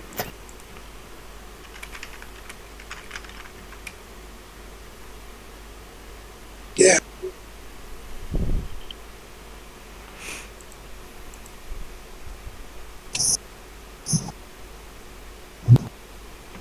You guys there? Or am I just dead air? Dead air. Oh, real quick. You were supposed to cut in with the dun dun dun dun dun dun. You know, they're working on fixing it right now. Everybody's taking a bong hit. You know, please excuse us. You know. Please excuse the drunk cameraman. He drank too much liquor. Crowley, psychopathic genius in the chat. They say. Elron, a manipulative bipolar person. Yeah. I was gonna say that, like, you know, Crowley wasn't. You know, a lot of people give Crowley into this weird fucking, make him look more powerful than he really was. I mean, a lot of what he wrote and a lot of the stuff he did. I mean, even towards the end, a lot of people make him into this bigger cult figure than he really was. Towards the end, he was a sloppy mess, always on drugs. It's true. You ever read the Diary of a Drug Addict? That was written about him. I didn't, but I believe it. Yeah, he was morphine and cocaine every day. So that didn't make him sloppy, but he was certainly under the influence. Oh, you remember that Nemelka guy, right, from that Humanity Party? Remember that guy? Yeah. He like at some point said like, yeah, he was so fucked up that he said like, yeah, actually you should taking like heroin shots is healthier than breathing because it works on your nervous system, and humans are like based on the nervous system, so you should take heroin and stuff. Like the guy's batshit crazy too. Well, heroin's not necessarily. It's not necessarily very on the body. It's not very as hard as other ones. It's just very addictive. And high doses can cause respiratory death, but as far as being dangerous, I think alcohol is like the most dangerous one out there besides fentanyl. Definitely, alcohol is really dangerous. That's why it's so common and it's not illegal. Yeah, it'll strip your pain, it'll start a fire, and it'll also get you drunk. I mean, obviously it's safe, right? Yeah. You forgot. It also cleans wounds. Yeah, it's a disinfectant. Yup.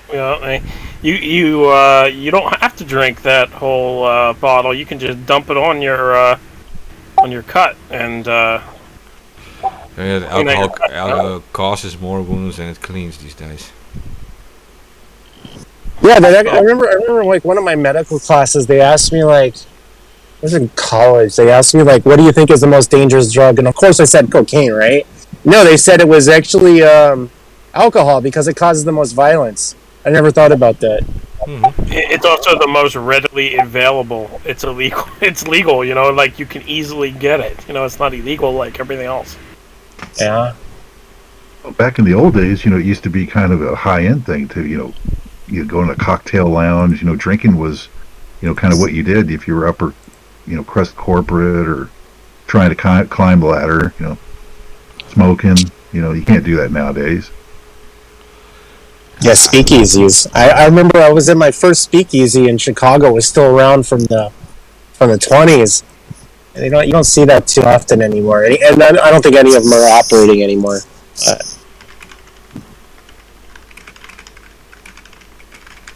But when your QR code doesn't work at the liquor store, you're going to be doing your own corn mash and, you know, in your igloo with your little still in your...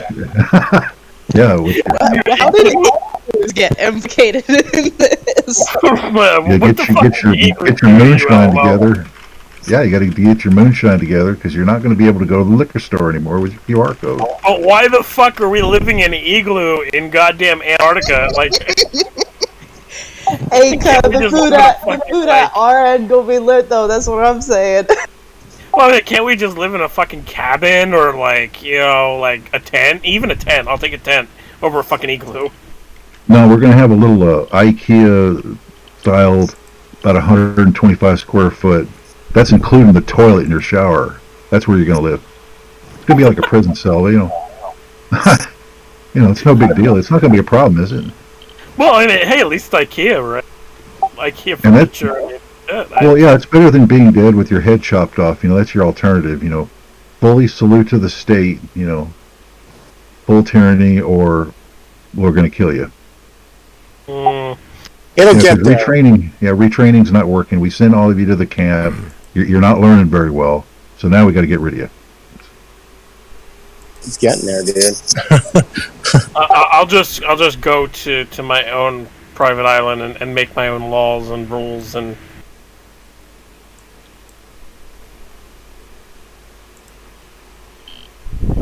Well, you better buy it with that Bitcoin that you got now. Get ready. It's coming quick. Going down quick too at this moment, you see. Yeah, I mean, we're bankrupted and everything as we inflate. I mean, this is just great, man. It's bad when the top 10 countries or top 100 or top 10 GDP countries are experiencing 30% inflation. So that 30% inflation can equivalent to like 3,000% in, let's say, Madagascar or something like that. Like, so I can only imagine what kind of shit shows are going on. This is bad. This is globally. This is bad. If the average citizen can't afford to eat anywhere in the world, it's bad. Yeah, that's what's happening, man. And the prices have been increasing ridiculous. Like, I eat really unhealthy and just order fucking food every day. And the prices have gone up. Like, I used to spend just like $15 a day. Now I'm spending like $20, $22, and I'm like, what the fuck, man? And that's including a tip too. But I mean, still, it's just. I was at 7-Eleven. I bought 2 fucking energy drinks and a water. It cost me $12. I was like, what the fuck? Well, you see, how many mistakes did you make there? First was a convenience store, because that doubled your price right there. You ain't got any stores nearby? What's the matter with you guys, man? Well, yeah, you can't buy from, like he said, they just resell. And the price is usually doubled at like fucking 7-Eleven or one of those other markets. But yeah, I mean, like, it's a good example. 2 energy drinks, but what energy drinks did you buy? Dude, it was like the rock stars, but I got what was it, the fucking alkaline water? And that was like fucking like $3.50. I was like, what the fuck? For fucking water? There's like 6 people behind me, so I just fucking bought it. But I was just like, I went to another 7-Eleven. Apparently, there were different prices. I thought I got ripped off, but apparently I didn't. I wasn't paying attention. I was like, what the fuck? And like, this is overnight. I've been to the same store for like a year. I don't know. The moral of the story is, don't buy alkaline water. Buy regular water. Well, there is some method to the madness for alkaline water being absorbed a little better than normal water, but you can do that with, various chemicals. It doesn't necessarily have to be some sort of fucking salt precursor or whatever. You know what, Tyler? Like, you and chemicals, you're not allowed to talk about chemicals. Oh, yeah. You remember what happened last time you talked about fucking chemicals? Gave fucking instructions on how to build a fucking boom. Oh, yeah. Yeah. No chemicals for you. Yeah. I don't know. No, a head like mine, you can get in a lot of trouble. You go straight to the chem prep. It's just. Well, I wonder. You remember that guy who like went on Twitter with a whole bunch of like strobe lights at home, and he was saying that that he had an EMP device. Oh yeah, Taryn. I haven't heard from him in a long time. Ever since Yeah. then. Well, I mean, you haven't heard from him in a long time. I He mean, was so crazy. He was tag. like he He had did his tag lot. all the federal agencies and say, like, I'm about to EMP something. I don't know what the fuck he said, but He was getting crazy there towards the end. It was like homophobia and Islamophobia, and he started like running.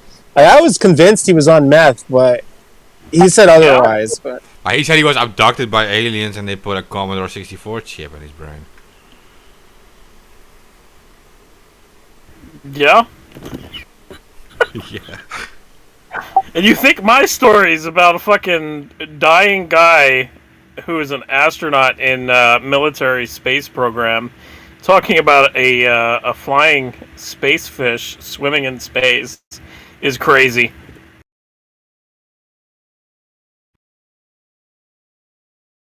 space fish. Yeah, What? space. I mean, I'm not saying that they don't exist, but Oh, that'd be I've weird. seen. I've fucking seen multiple of them. What? They look like How much- jellyfish. They're translucent. They're translucent. They look like jellyfish, and they swim in space. And they've been caught on NASA live stream footages like years ago. If you look for the archive footage. Really? What kind Yeah. of jellyfish? No, they just look like they look like a fish. It's like an angelfish. It's translucent, fully translucent. You can see inside it and everything, and see right through it. And it's just swimming like fucking right past the. Is that kind of like Star Trek in like those multiple episodes where they have like space species that live in space? Actually, I saw anything about that. Well, I said like basically when he first said it, I said to him, I said like so you worked on the moon, mining the moon, and I said to him, did you ever see any aliens in space? And he said, no, but I saw a space fish, and I was like, what do you mean space fish?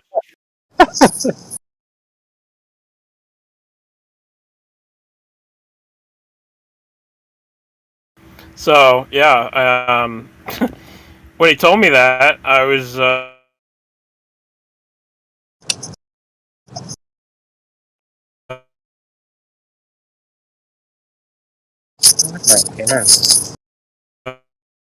It's like swimming at the space station. I was like, holy shit! Yeah, he's right.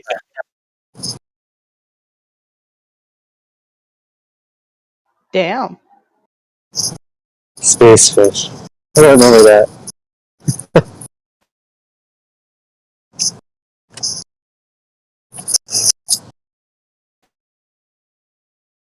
How come nobody can hear me? Nah, it's just dead air. Oh, okay. It was just that I thought I had actually lost internet connection again. Huh? I'm just looking at pictures of space fish. I mean, I doubt any of these are what AK is talking about, but it looks dope.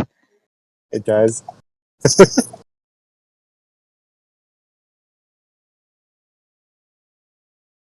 I mean, like, what would a space fish eat? Plasma?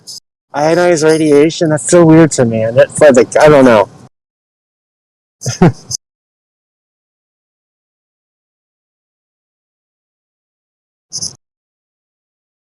Does it have like a? Oh, AK just left. Did he? Yeah, because I was about to say something about the space fish. I was about to say like, does it have its own like like metabolic or like photosynthetic or chemosynthetic process to produce energy to keep moving, or does it just float around space? But I don't know. Guess. I mean, I guess it would be possible to like have like a life form based on silicon. It's possible. I mean, in theory. I'm trying to think like what it would use for energy. Would it just be it'd probably just be because like space is just not space. It's got stuff in there like plasma and small atomic particles. But yeah, Dark I mean, matter.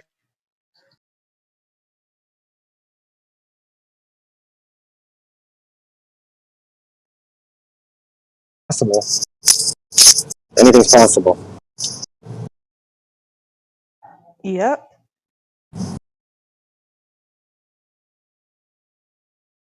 What did he make cake out? Did he lose electricity or something? I don't know.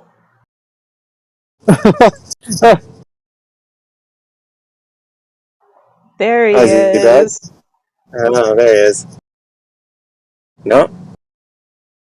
Maybe not?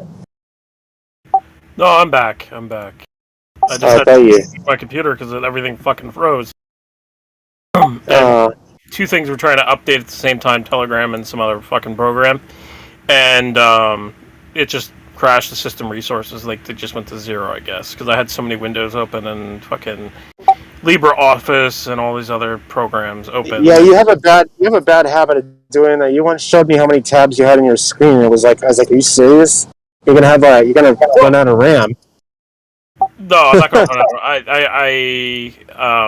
I have 32 gigs of RAM on this laptop, but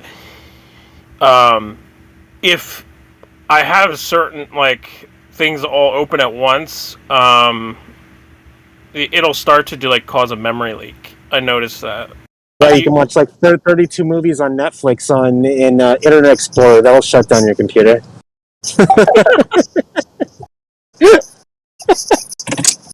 Yeah, playing them all at once, I bet it will. Yeah.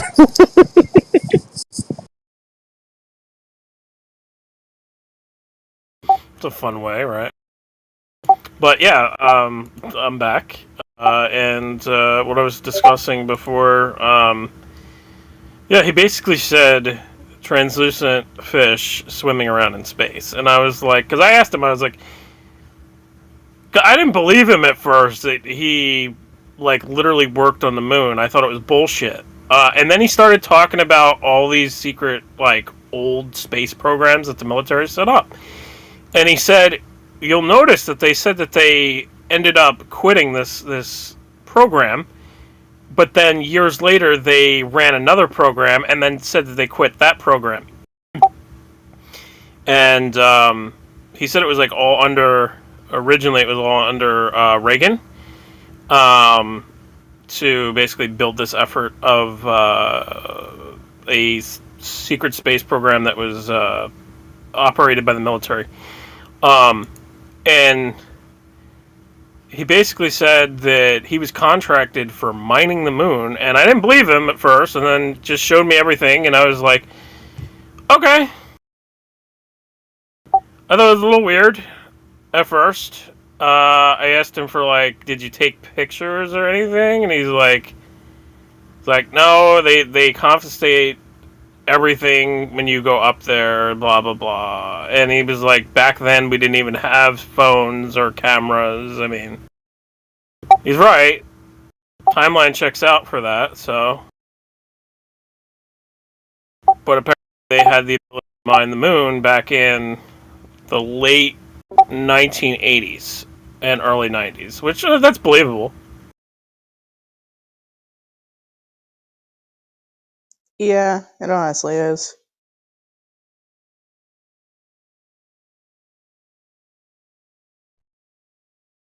There's all sorts of weird questions I would ask him about, Well, he's dead. He was dead. I was gonna say because if you've been in space for that long, even with those suits, you're still getting a good dose of ionizing radiation. So,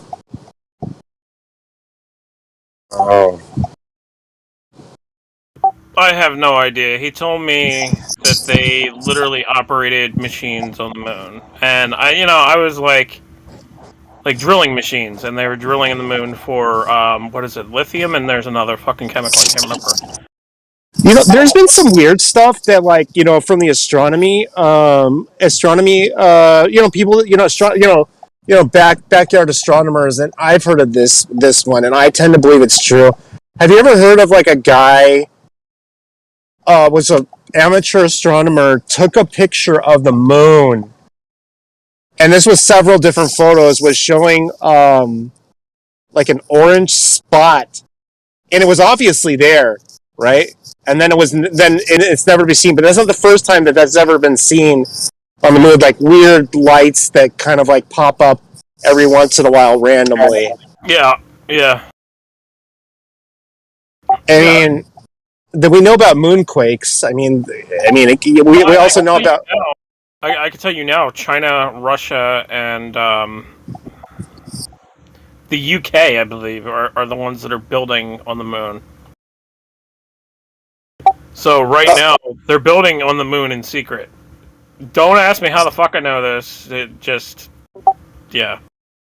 I wouldn't doubt that. I was just trying to also because we also have here something called like earthquake lights, which we don't exactly know what it is. Some people think it's a transformers exploding, but that happens before the earthquake, so we don't know why we see flashes of light before there's an earthquake here on Earth. Oh yeah, I know what you're talking about. Yeah.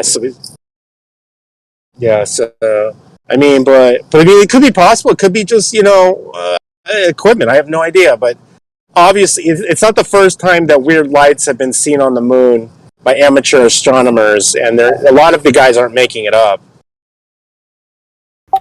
No, there was an amateur astronomer that caught a whole bunch of weird-looking ships going across the sky towards the moon years ago.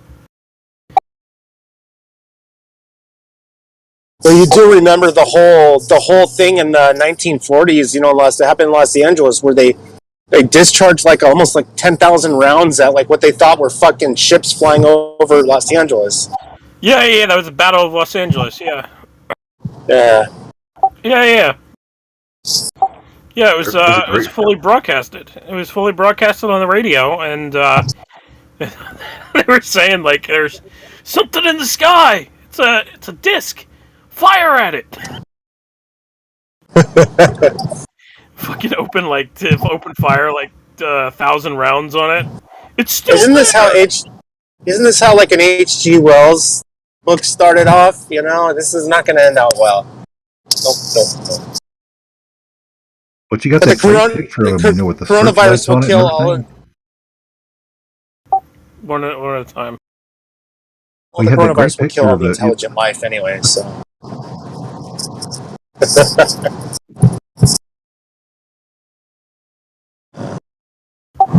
Go ahead, Almo.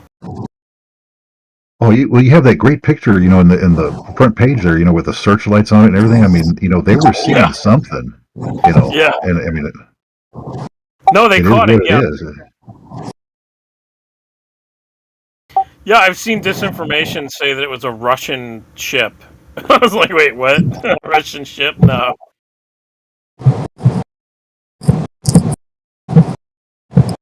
Yeah, that's very 2021. That's very suspicious. Yeah. No, it was obvious that it was some type of metallic object that was just floating there and getting shot at. The picture.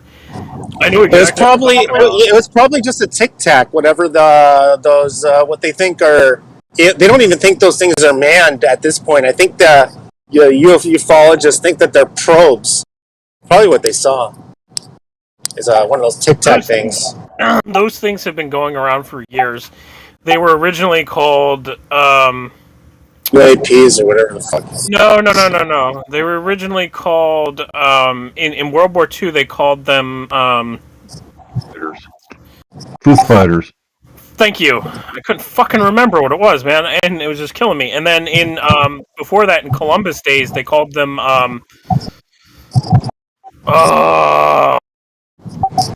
Damn, you got me on that one. No, yeah, I can't remember what the hell it was called.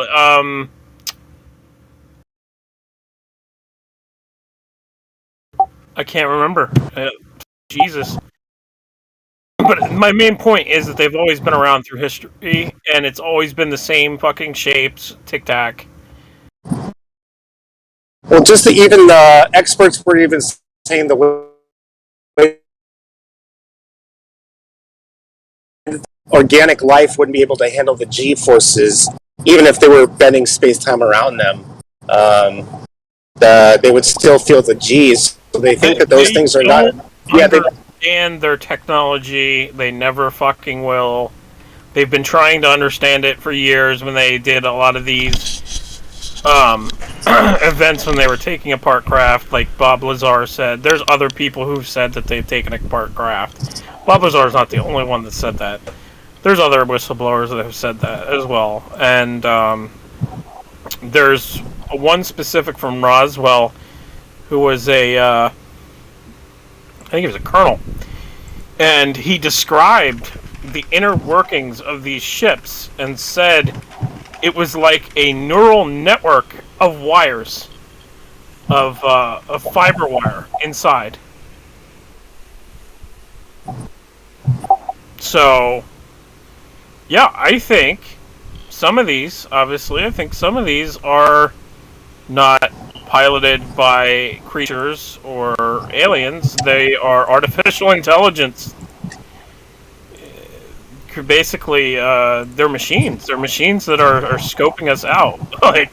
And that's more scarier than fucking aliens invading. No, yeah. What if we get invaded by fucking machines? What if they're time travelers from the future, like Skynet? Well, I mean, there's this mix of like organic tech that's in there too. I mean, it's like, you could argue that it is in a way an invasion by another organism, kind of an electronic organic tech. I always get scared about the guy who invents fucking Terminator, dude. What the fuck? Oh, that's Boston Dynamics. Yeah. Yeah, I mean, eventually it's going to happen. I mean, they've already done it. You mean gonna happen? They've already created the fucking Terminator robots for the military under Boston Dynamics. Hey guys, what if the aliens or whatever, they don't really exist, they're actually just virtual? Because Elon Musk said we all live in like a simulation. What if they're like simulated code? So then, what if we're simulated code? Yeah, you have to. I've done enough LSD to know we're not simulated. Come on. Oh no, you are. You are. Well, that could be the argument that we are. Because when you have an LSD trip, like everything goes colorful and yeah. This universe is only a digital representation of something outside. What if the universe is built on a blockchain? Oh my god! Shut up, Mark, shut up. Just shut up. Shut up. The universe is not built on a blockchain. Oh, it might be in the future, though. That's the scary part. See, the blockchain's great technology, but it could be used against us, just like every fucking thing else. And that's the scary thing. Are you saying we are the first society in the entire universe that invented a blockchain? What if aliens invented a blockchain and built a universe on it? A virtual universe. A metaverse. Luby. No, you know why he called it meta?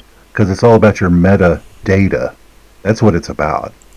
The metaverse, you know, that's a dream for later on, but right now it's your metadata. Well, Facebook wasn't thinking when they did, oh, we're going to name ourselves Meta. Okay, well, then that's perfect because you guys have been stealing metadata all this time. Yeah, they're just open about it. Now they're finally like, no, hey, they already know, so we'll just tell them, it's like, hey, great idea. We'll just name ourselves that since you already know. We can have a chuckle about that. I don't think that was their intention. I think their intention was to get away from all that. They failed. So does Mark Zuckerberg really believe that there's any place he can go on the planet to run away from the Facebook, for being known for Facebook? I mean, there's no way he does. Where's he going to hide? His mansion. In the metaverse. That's a good one. Oh, that's probably what he'll call that place. What would you call it? Metaterra? Metaterra.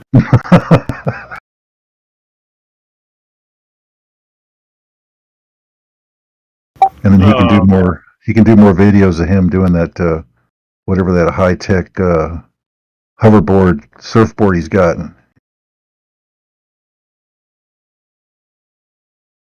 Oh, that's haptic feedback stuff. Yeah.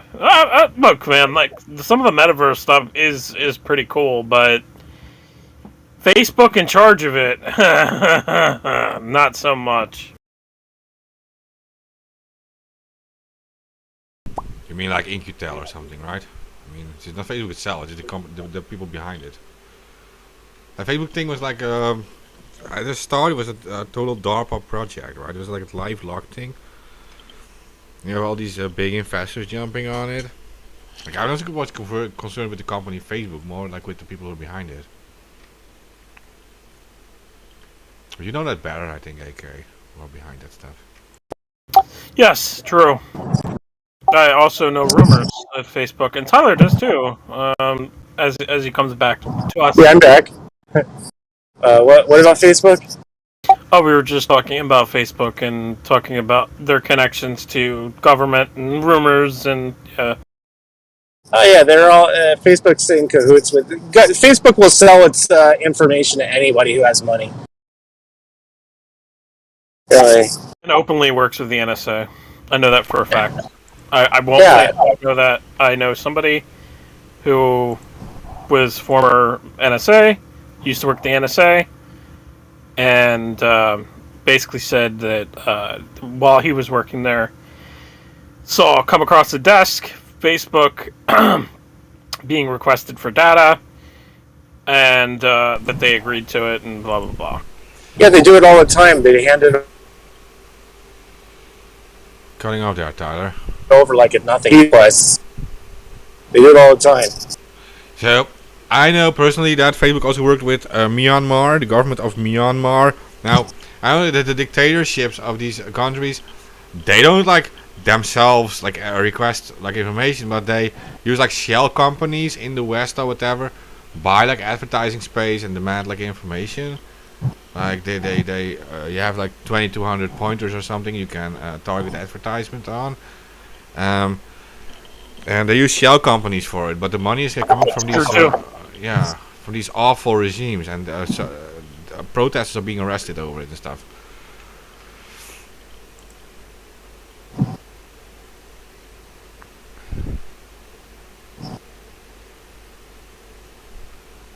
Well, I mean, our governments do the same thing. We just swap among the Five Eyes.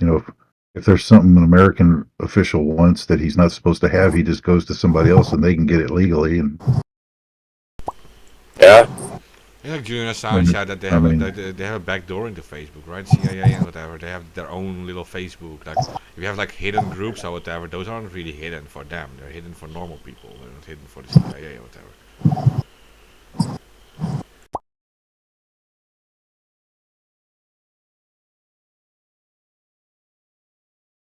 Yeah, no, like Facebook.com/white hat. That thing was a joke.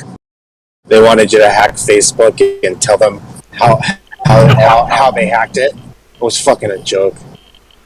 You can create your own fake account and hack it, and then tell us how you did it. No. No, it was this kid from Palestine hacked into Facebook, tried reaching them the whole time because they promised money, right? And he was a poor kid, but he was a good hacker. So he hacked Facebook. Didn't get any attention, didn't get any money. So what he had to do was, he actually hacked Mark Zuckerberg's account, and he posted on his account, and that's when they got like attention for him. Because they were just ignoring him until he just actually hacked Mark Zuckerberg's account in front of everyone and was posting from that account and was saying like, "Hey, start paying me" or something. Yeah, but still he didn't get the money, and then the hacker community, all these like famous former illegal hackers who are now all arrested and whatever, they started the fundraising and stuff, and giving him the money. They paid him the money themselves because they were so impressed with it and said like, yeah, good hackers like this, young people shouldn't be treated like this. It's just awful how they're doing it. Because this was a young guy, was obviously super smart and coming from like the poorest region, one of the poorest regions in the world. And I mean, they should have hired him and said, take care of our cybersecurity because obviously we suck. Yeah. And this kid, like you're talking about, you can make up to like $200,000 at Facebook if you find a good exploit, right? Well, this guy was able to hack Mark Zuckerberg's profile, so that's pretty much the best exploit you can get. So he would have the 200K, which can save him and his whole family and stuff from poverty in Palestine. So yeah, that's just not how you treat these people. You just pay out. Simple. It's not like they can't afford it or something. Oh yeah, 200 grand is like nothing to Mark. No, that's what a decent coder gets in like 2-3 months there. So yeah, I know what these guys get paid. They get paid a shitload of money. Like okay, so I used to do hardware stuff in my own country, and in data centers would get like 150 to 200 euros an hour, right, for work, which pretty much the same amount a lawyer in my country makes, right? So that's what a decent tech make. Like they call you for emergencies, you even get some extra money, like 250, 300. They call you for emergencies to repair something in a data center, right? And you make a lot of money. Like you can make 2,000 bucks a day or something if you're called in constantly. Well, $2,000 a day, that would be a good job. I mean, that's what a decent tech gets in our country. If you're working a data center, emergencies, whatever. If a server like from an Amazon cloud or something drops in our country and they need a call-in tech and they don't have people available, they can, and you're available. They call you in, you go to it, you get 200, 250 bucks an hour. Well, you work, you do that for 8 hours, you make 1,000 bucks. So yeah, that's just what you make, and that means like you do that 30 days a month, you make 60,000 a month, right? Man, that's crazy. I had a recruiter hit me up the other day, and for $18.75 to fix fucking computers for HP. I started laughing at him. I said, $18.75 isn't even a living wage. What the fuck? No, exactly. No, that's the funny thing too. I do yearly hacking contests and stuff too, and like you have like 10-15 questions, right? And like after like question 7 or 8, you get these little buttons for job offers from like the cops and whatever.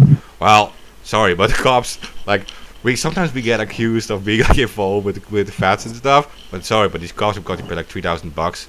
I can make like 10 times that amount doing like bug hunting for some random website. Like, yeah. It's totally not attractive to be involved with these people. Like they had. Oh yeah, for real. They pay crap money to snitch on your friends or whatever. It's like, fuck that shit. yeah. It's like pay for your destruction of your reputation in the hacker community. $2,000. Yeah, I've seen quite a few people ruin their fucking careers on HackerOne, getting buddy with the fucking government.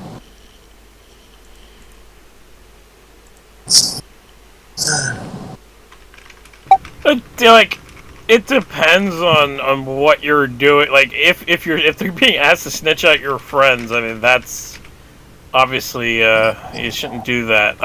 But I mean, clearly, the government does need fucking hackers to go after pedophiles online, and I would wager that they need hackers to go after political pedophiles online because they are there.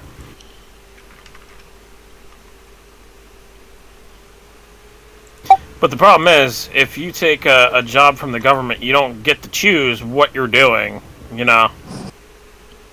No, you don't. You don't have any choice. Really.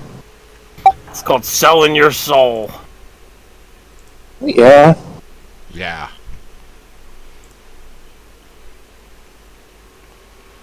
This point is like the worst thing ever. Because like in the past, you would think like, okay, so you're dealing with online hunting of like pedophiles or whatever, which is good. Yeah, it's good that it is being done. At this point, like what these governments are doing now to the people, like you don't want to affiliate with any of these people. This is just so bad. They're removing everything. They're removing all the human rights of people. Like this, are you going to sell out for a few $1,000 to like these people? I would sell out for 10 million at this point to these people. You have a number. Now we know. Yeah. Anybody have 10 million under their bed? 10 million. Yeah. Can I like sell out for, I don't know, world peace? That's too cheap. You gotta go higher. I will wire this. I will wire this 10 million to someone who will start a revolution with it, right? Yeah, that's the thing is we wouldn't even sell Careful, out. We would careful. just send the money to other places. Like, bro, I'm like, if you force me to name a price, I'm just gonna say like, okay, reparations for the entire global South. Yeah. Is it going to You'd see people. Yeah, I was gonna say. I would say everybody who has a house would have to give back the land. Oh man, yeah, for reparations for the South, that would be like. That'd be like. You remember what happened? You remember Gloria? You heard about the whole thing about Manhattan Beach, right? Yeah. Yeah, I didn't even know about that till the lawsuit came out. I didn't know that a black family owned it. All of Manhattan Beach, it was taken away from them. Just because they were black, I didn't know about that. The city doesn't even know what to do about that because the city recognizes that the government, that the city of Los Angeles had taken a black person's resort and turned it into a fucking city. I didn't know about that. And I don't even think they offered them the money, the land back. I think they were trying to offer them money to shut up. Oh, of course they're just trying to offer money. Yeah. Isn't like if you put in the property value of Manhattan Beach, it'd be like $12 billion or something like that. And the properties there are insane. I think Tiger Woods has a house there. Yeah, no, it's pretty insane over there. Oh yeah, it would be in the billions for sure. But the government's only going to offer a few million. Well, then fuck you. I'm not taking it then. I mean, it's kind of fucked up that the government. I mean, the city of the city of Manhattan Beach, which was Los Angeles at that point, had taken a fucking resort from a prominent black family who had a resort that was on the beach at the turn of the century. Just stole it from them because they're African American. It's ridiculous. Mm-hmm. And Manhattan Beach is popping now too. Oh yeah. Hey, we threw Japanese in camps in 1940, so 41. Yep. Everybody forgets about that in the Oklahoma. Was it the Tulsa massacre? Everybody forgets about that one too. Everybody forgets about Japanese internment camps so they can suck FDR's dick.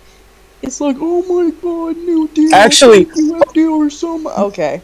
He's the when I was a kid, my Japanese. This is weird. She was a Spanish teacher, but she was part Japanese, and she was really old when I was a kid. So she was young enough. She told me she remembered being put in one of those concentration camps in the 40s as a young child. So, I mean, that's kind of more real to me than some of the other stories about the Holocaust survivors from my grandmother. But she was dead before I was born. But I do remember a Spanish teacher talking about that. Well, I mean, yeah, that's closer to home. But I mean, Yeah. like, I grew up in like Broward County, Florida, which had a big population of former Holocaust survivors. And, Yeah, my grandmother was one too, but you know, she was dead before I was born. So yeah, I mean, you should really learn from these people. I mean, they're dying out. yeah, the weird thing is, my grandfather, they never talked about World War II. It was just like something you just don't talk about. Yeah, I can get that too. yeah.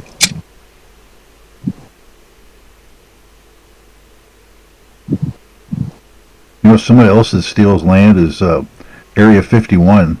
Over the decades, they took over a bunch of like silver and gold mines. They did one recently, like 2 or 3 years ago.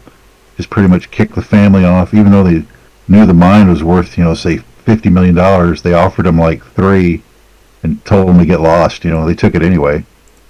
It's still going on.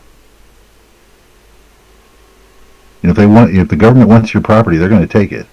Oh yeah, they did that because of the whole, that one mountain that people were looking at to observe the Area 51. Well, they bought all that land, so now they have to go further out just to see what's going on in Area 51. I don't even think you can look at a telescope and even see it anymore from any landmass that's anywhere near there. Yeah, under the guise that they needed this land to not be observed, they've gobbled up quite a bit of, rich properties, which will be sold off later. You know how this works. Yeah, Nevada's still filled with gold and silver. There's still some to be found.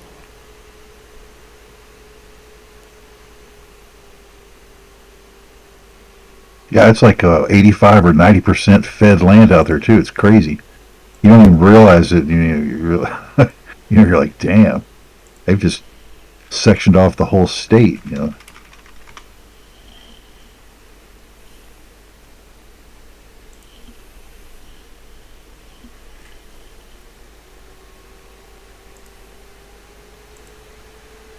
Do we have any other topics to talk about tonight? I don't know. I'm kind of drawing a blank here. I didn't even look at Newswires. You want me to look at Newswires? Well, how did the anonymous marches go? I didn't hear much about them. I think we already Of course, that goes back a couple weeks. We talked about that last week or the week before. How's Ghislaine doing? Ghislaine Maxwell doing? Oh, Ghislaine. Yeah. Oh, wonderful question. Miss Socialite. Miss, we have no idea what the fuck's going on with her, right? She can't make bail because she's a flight risk. It's true. Yeah, all I hear is that she keeps getting denied bail, but I don't know. I'd like to see more news of that trial instead of another obvious distraction trial currently going on. Oh, I would like to see them actually do something against her, because she is the only one alive right now that was a part of. Well, not a lot. That's not where I wanted to go with that. She's the only one alive out of Epstein. But there's probably other people behind that were behind Epstein, most definitely. But I mean, she's the one that they have in custody, and she can name names. So where are those names? I think if she opens up her mouth, she won't make it to the next meal.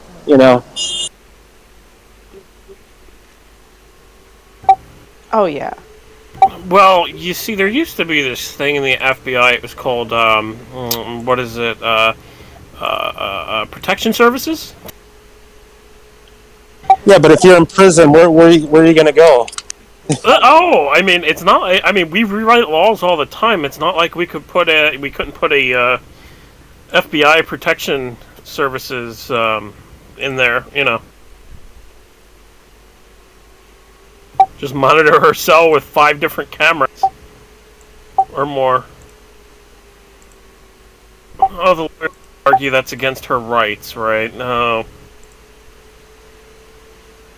Well, royal pedophilia is a state secret now for the UK, so yeah, I saw that. We can't talk about that. It's just like I saw that. Yeah, I don't understand how he's walking away with what he'd done, but like he can just what she knows can destroy the royal family 10 times over. What he said, what the police said was just absolutely asinine. We're not going to open any more investigations on Prince Andrew. Oh, so he can go do whatever the fuck he wants? Yeah. and you'll never open an investigation ever again. That's what you call royal privilege, man. I mean, the right of kings. Come on, man, get with the program. You're just a serf and a peasant. You don't get it. Oh, my bad. Yeah, you can't. That's for them, not us. Well, I didn't want to fucking rape a child anyway, so they can be all for them. Well, I mean, it can't, but I see what you're trying to say. Oh, well, you just can't be a royal then, AK. You just can't do that. No, I guess I can't. I'm okay with that. Like I said, I'm fine with just my own little island. Just leave me alone on my own little island. I'm not forming a military on the island, You don't want to be another Jimmy Savile? Why don't you just create another Sealand? Just buy a tarmac in the middle of nowhere. That place. What? Remember Sealand? That place where they were hosting all of that illegal shit on the servers on the tarmac in the middle of the ocean. Oh. Yeah, it was like a territory that nobody could, because it's self-governed. Basically its own legal entity. Yeah. Yeah, that's exactly what I'm gonna do. Yeah, it's a Sealand. It's like a little tarmac in the middle of nowhere. Well, it's not gonna be a tarmac, but yeah. I think they had like an online casino or something running out of it. Something like that. Yeah. My island's gonna have the rules. If you're a pedophile, you get your head cut off. Sharks. Oh. Okay. All governable because it's my island.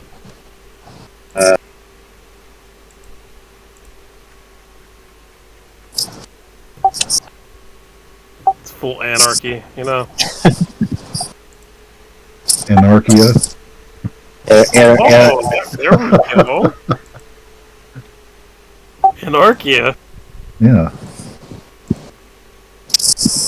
Are you going to be the only one there? Because you can't trust anybody, and the world's gone to shit. Yeah. I don't know. Here's something that you guys might have missed. DOJ charges Iranians who posed as pro-Trump Proud Boys. That's pretty interesting, to be honest. I mean, because that's the Iranians trying to manipulate the Americans, in some sense. Huh? Let's see. Can we stretch that into the neocon vision of attacking them? Yeah, that's. Sure, I'm sure we can. I mean, I'm sure we can, but where's Michael Bolton?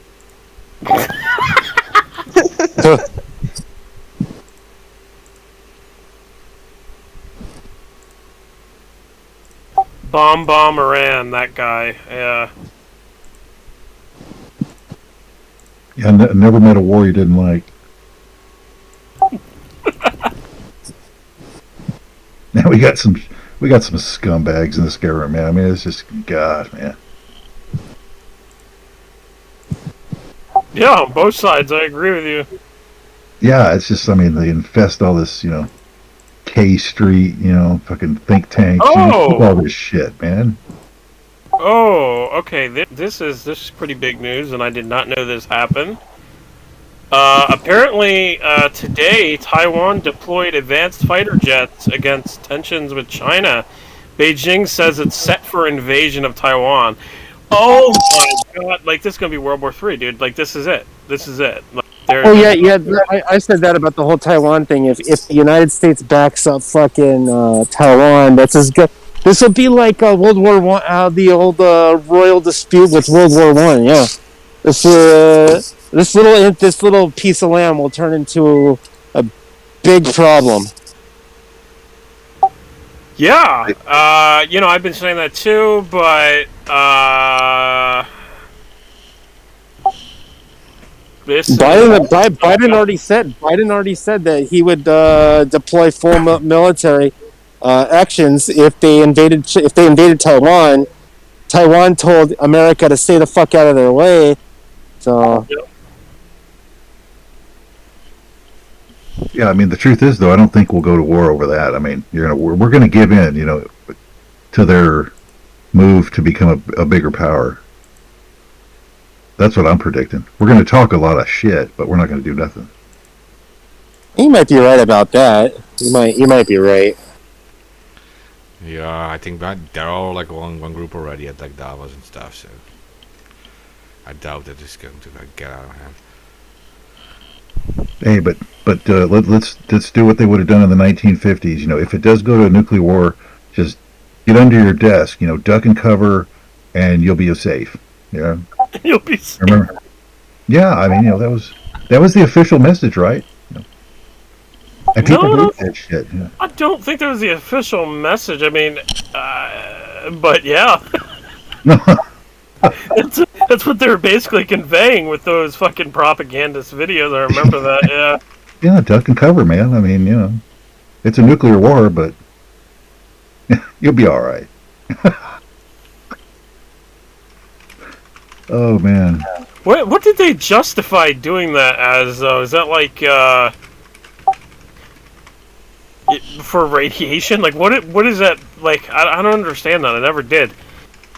Well, here's a really twisted reason. What if we have a bunch of COVID cases and they're out of control, so we have to nuke you? We can't let this get out of hand and get to the rest of the planet, so we're going to have to nuke New York City, for instance, to get this under control. Yeah, I don't think that's gonna happen. Oh, okay. If it does, it'll be like that movie, like, fucking, what was that movie? It's a zombie movie? What the fuck was that? It was, what was that movie? It was fucking, like, New York City was fucking destroyed in it. Oh my god, it was a zombie movie. It was a zombie apocalypse virus. I can't remember what it was called. Oh, man, was it Kurt Douglas did a good one. Damn, what was the name of that? It's like a 90s movie. It might be the New same York. one if it's a 90s, yeah, because this one's a 90s too. It's, They turned it New York City into a prison. yeah. Yeah. And it was destroyed, yeah. I can't remember what the fuck it's called. I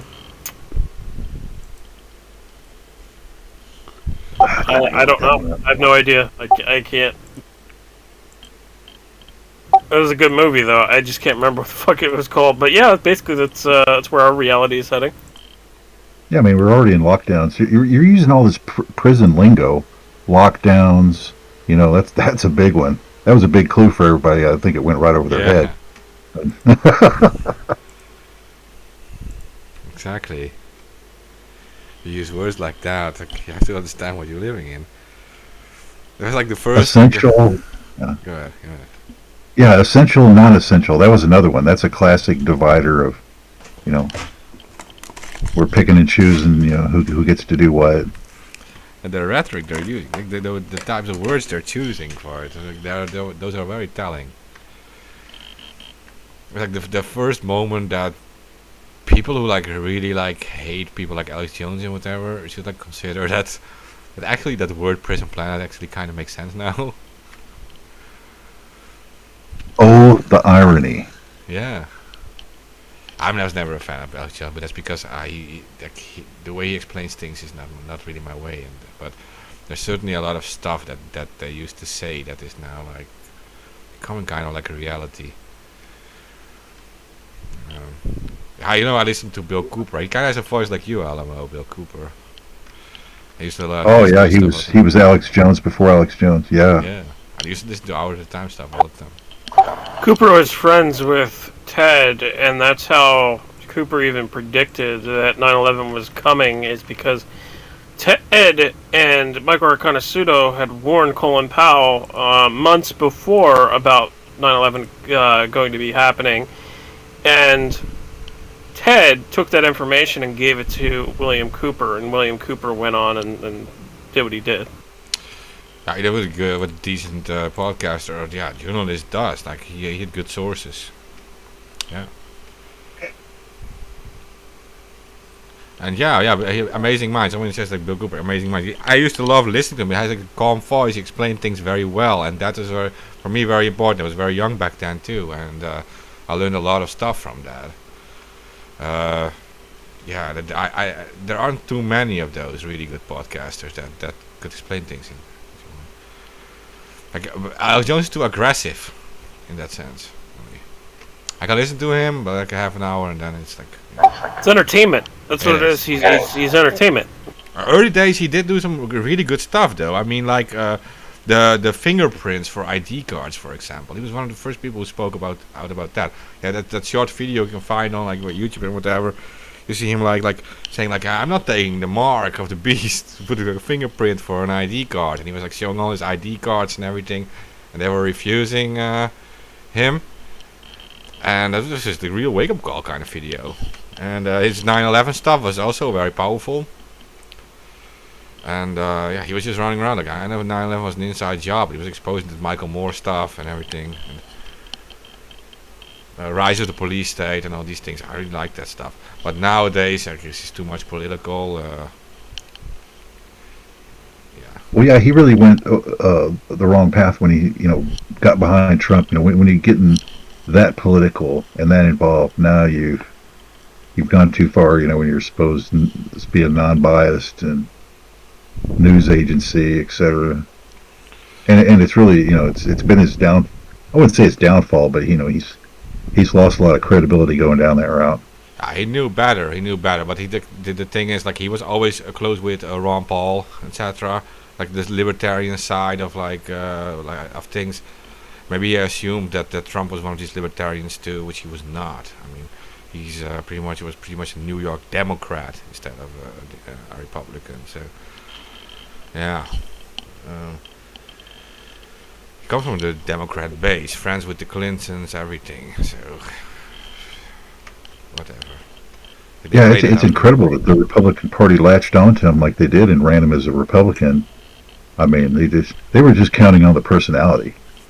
And that's basically it. I mean, he's a New York progressive liberal. I mean, that's what he's been for his whole life. So yeah, exactly. I don't know where they got this idea. He's just masquerading as a Republican, but yeah, no. And then you go see the whole game with the Clinton and stuff is all played out. It's like, if you're looking at it from the outside, I mean, I'm not from the United States. I'm looking at it from the outside, and I'm like not being fed the whole time these stories like by the media, right? You wake up with something, you fall asleep with something. It's very clear to see like what is going on, and for people like yourself, it would be very easy to see that for our own country, right? Because you're not being flooded with all this perception manipulation, so you can very clearly see like how they're the same thing. Yeah.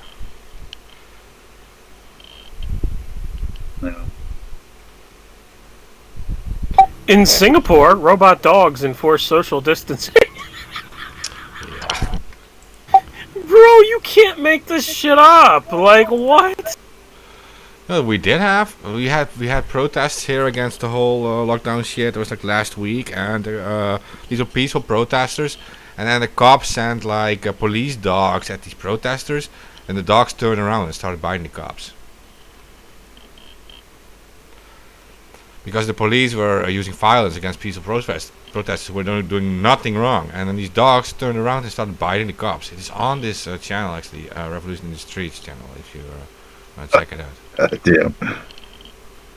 Well, the dogs get confused. You see that in big protests. The dogs get confused, and they get all wound up, and they don't know what they're doing after a while. They're just biting everything. Yeah. Including their handlers. Yeah, well, there was just this normal guy, and he was just doing nothing wrong. And then there was like 3 cops started surrounding him, and started hitting him with their batons and stuff. And then he had this big dog with a leash on it, and he wanted to make this dog attack this guy. And this guy did nothing wrong, and then the dog just turned around and started biting the police officer. It was kind of funny to see that. Really well trained against attacking the violent people.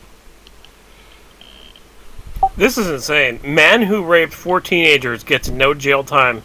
Judge says incarceration isn't appropriate. What? That sounds like the American justice system right there. Yeah. A New York man was pleaded guilty to rape and sexual abuse of assaulting 4 teenage girls during parties at his parents' home.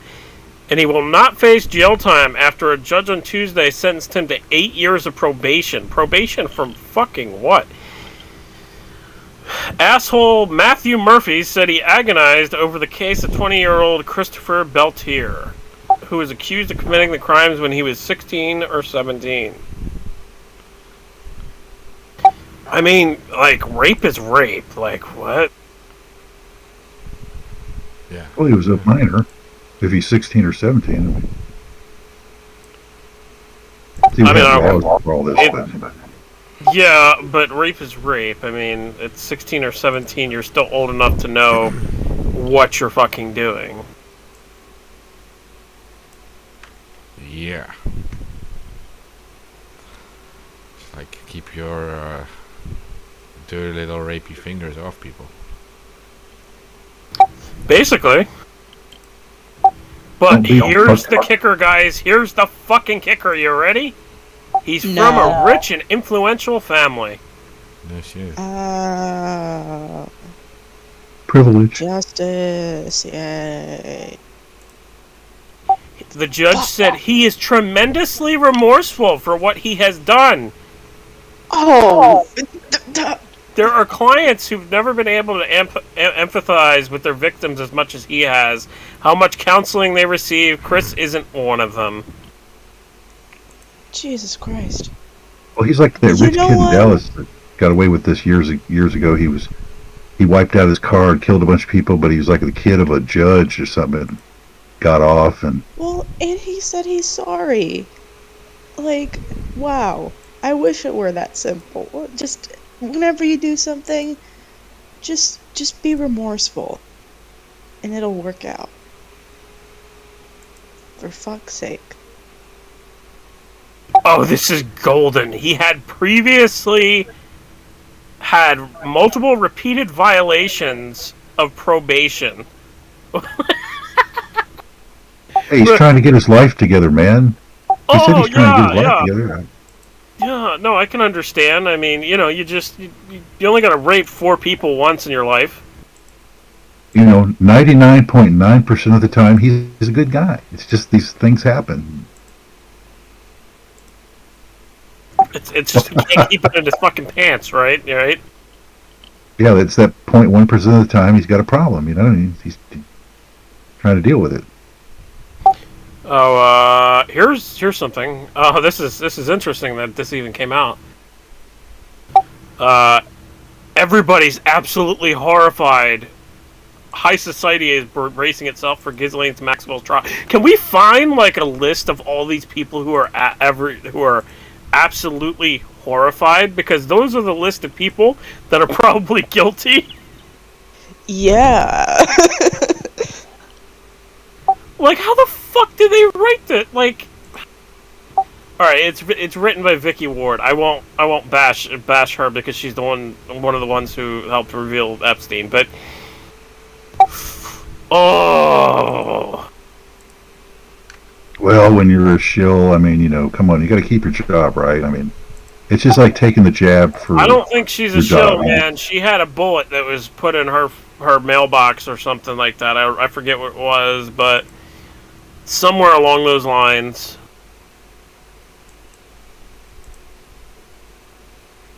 Yeah. I guess they didn't. They don't. Do they tell you, media guys? You know, when you're in college, when you're going through school, that you know, if you actually become a real journalist, you're probably going to get killed. You know, it's like, they ever tell you all that? No, that should definitely be in the curriculum.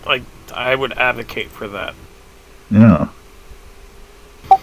If you report and actually uncover corruption or what's the other word I would use? I don't know. You might be killed. Yeah, I would approve that to be a message for sure. It's called elite malfeasance. That's what we'll call it. Sure, corruption or illegal malfeasance.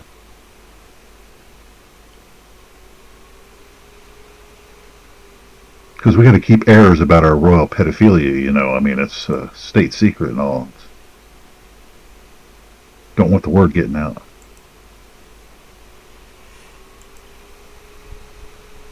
Well, Prince Charles wants to put you in a climate lockdown. I mean, we're going to go. I think we're going to merge from the COVID lockdowns to climate lockdowns. Oh yeah. Climate lockdowns. Yeah. You can't leave your home because of the climate, sir. Yeah, we're going to address global. You know who actually has done this?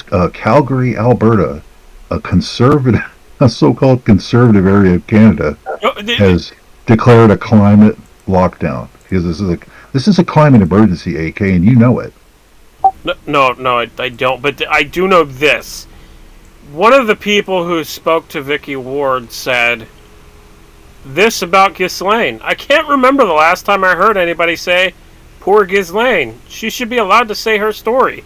I think everybody's absolutely horrified. Everybody's embarrassed that somebody in our broader circle of us could have been behaving in such a terrible way. Oh yeah, she should be allowed to tell her story. Like, what do you people smoke, drink, and fucking inject into your body to make you think that it is okay what Ghislaine did? And she should have a right to tell her story. Like, you smoke a strain called Elite Bullshit, man. It's the most powerful crap you could ever imagine, dude. Just fucking, if you get a whiff of that, you're sucked. Because it's not fair. I mean, come on, you know, you're rich, you want to be powerful, you know, you're criminals in your own right. You know, you should be able to get away with that. I love this quote. This is America. I love this quote. The idea that Ghislaine was some sort of person who'd be bothered to visit working class areas to pick up vulnerable girls doesn't gel well with me for the person I knew and worked for. Ghislaine had far too high regard for herself. She'd have had time for shopping on Worth Avenue, yes, not wandering around West Palm where many of Epstein's Florida victims lived. That would have been beneath her. So, the argument against her being involved in sex trafficking was that I just can't. I just can't see her doing it, man. Nah, Mom, I can't right now. Oh my fucking god. Yeah, I know, right? That's exactly how I felt. She's not that kind of girl. Is that what I'm hearing? That's exactly what fucking somebody said. Like, what the fuck is that? Well, I mean, she's going to go to court. I mean, there's evidence. She's going to have her day in court, so-called day in court, and she can lay out her story there if she chooses to. I'm sure her lawyers are going to keep her off the stand, but, you know, I mean, if she wants to tell her story, she's going to get her chance. So all this drama about not being able to tell her story is just a bunch of bullshit. One of the lawyers said, one of the lawyers against Ghislaine for the victim said, I think it would be a miscarriage of justice if other co-conspirators were not called to account and indicted, saying that he expects more indictments that have not yet happened. Man, he must have some fucking hopium for the justice system. Yeah. Because we're better than that. Oh, man.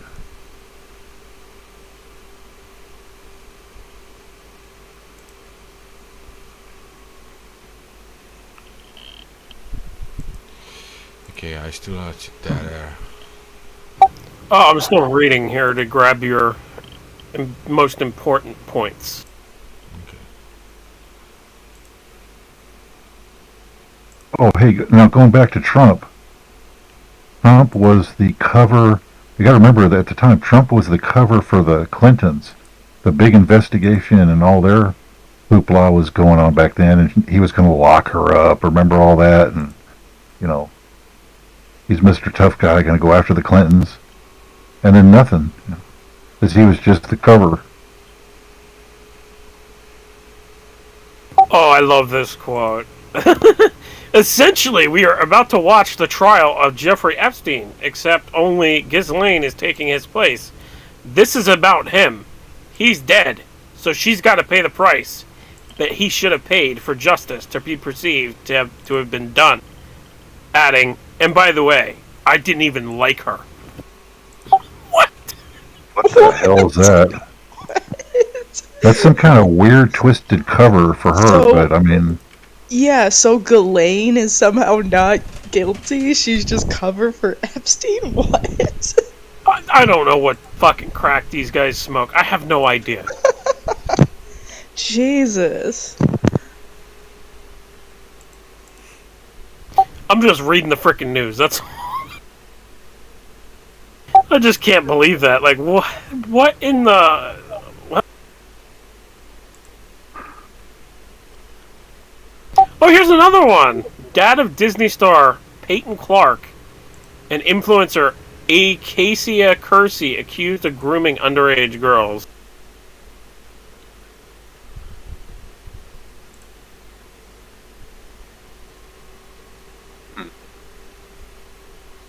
Wasn't that what they used to call it?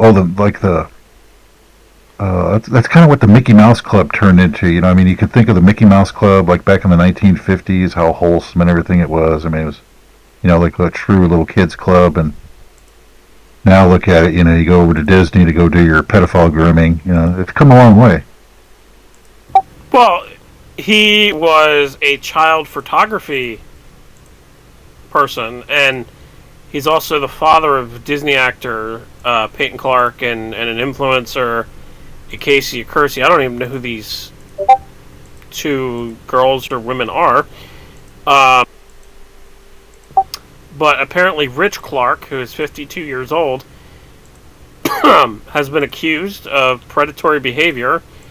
And he said that how he would encourage they said that how he would encourage young girls to pose provocatively for him by convincing them that sex sells and justifying his love for 14-year-olds. Yeah. And he told somebody in a message that it's okay to think it, I'm just not supposed to act on it. I can think it all I want. Like, what? Oh yeah, and he's right, and you're not supposed to, but you did. See, that's the problem. You know. Oh man.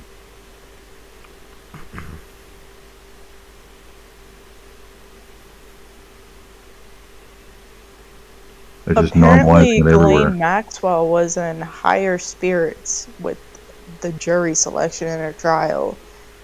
They say Ghislaine Maxwell appeared to be in noticeably high spirits this week when she returned to court for jury selection for her sex trafficking trial.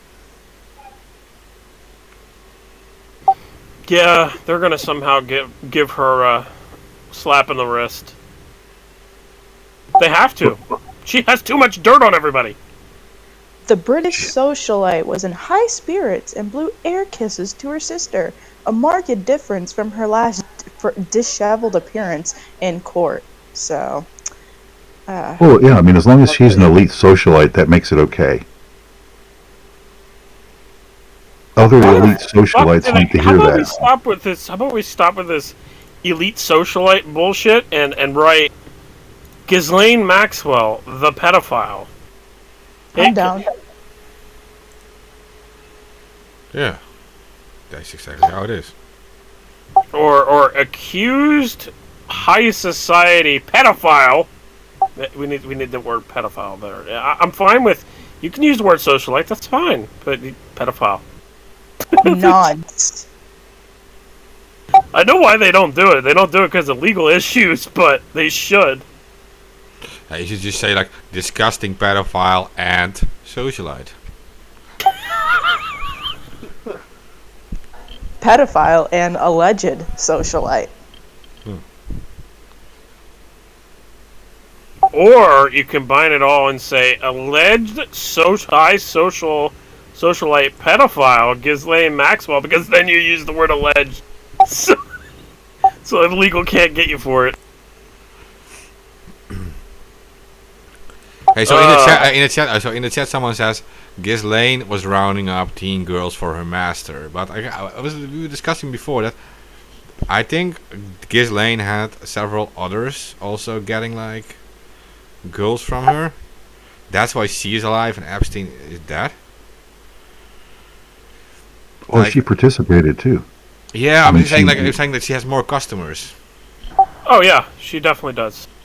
Yeah, And, Epstein was just And she, according to the butler who leaked the Black Book, Ghislaine was the head of those operations, but there was somebody above Ghislaine.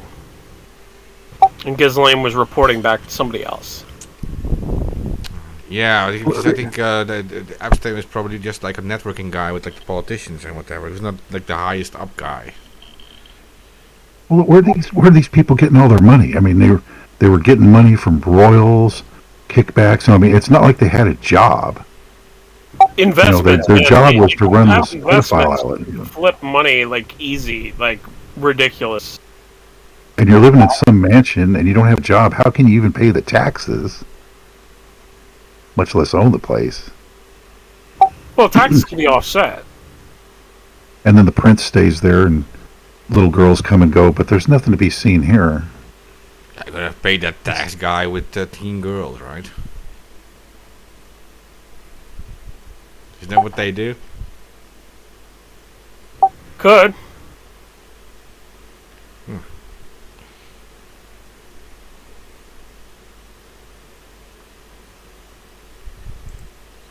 Government by and for the rich. It's a plutocracy. So Mrs. Ghislaine's not- money it's- came from what her daddy stole. Her daddy was like a big media guy in like the UK or whatever, right? Yeah, but he got killed on his boat. And didn't they think it was a Mossad job or something? He got sideways with the Mossad. And Yeah, well, first he was Israel's super spy. Then he got killed by them. But he had a big state funeral. Yeah, I'm sure he enjoyed that big state funeral. well, your daughter gets to become what would we call it? A high society pedophile? Is that one? She had a good life, man. She's running around having a good time. I want to say she was tight with Trump's first wife too. Wink, wink. Why first wife? Hey, why not? I mean, come on. You got to be plugged into the team. Keep all this going. I mean, Also with that other wife, what is it, Melania? He was also connected in that network. Well, Yep. yeah, there's a picture of them, but that he's not the first wife. I didn't see a picture of her with the first wife. Have you? No, I do remember Melania. She was drunk in that picture. Okay. well, Melania is the Eastern European version of the same system we're talking about here. It's the European side of it, but I've hey, she heard did that. good, man. I've heard Married the that. president. Yeah, I have actually heard that Trump's wife was like a model that came over that was like brought over to the U.S. and yeah, and he does admit that he met her through a modeling agency. So yeah, it's not surprising. But I don't know about the first wife and Ghislaine. That's where I'm just like interested.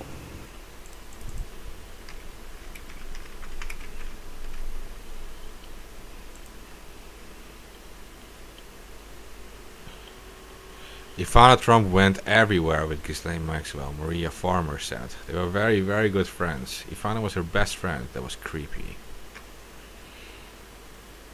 Someone named Maria Farmer speaks out about Maxwell, Epstein, and Trump. Ivana Trump recruiting schoolgirls for Epstein with Ghislaine on Reddit. Okay. Remember what Maria Farmer victim said? Ivana Trump drove around with Ghislaine Maxwell hunting children in the streets of New York. Apparently a new documentary exposes Ghislaine Maxwell.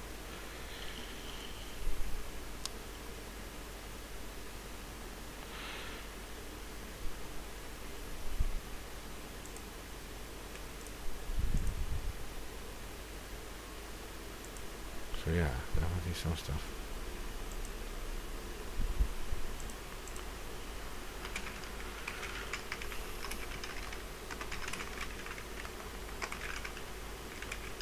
Interesting. Yeah, I'm just taking it from Google, right? So yeah. I'm not reading through it, but I mean, you can just type in Ivana Trump, Ghislaine Maxwell, Maria Farmer. So not Ivanka Trump, you have to do Ivana Trump, Ghislaine Maxwell, Maria Farmer. You find like a lot of stuff about it. To do a little reading into it though, and I'm not sure how correct everything is. That's the issue too. Is the information credible, or is it just like, because I know like the Maria Farmer story, that there's actually documents to back that up. That took place, and there's it happened in Boston, I think it was, right?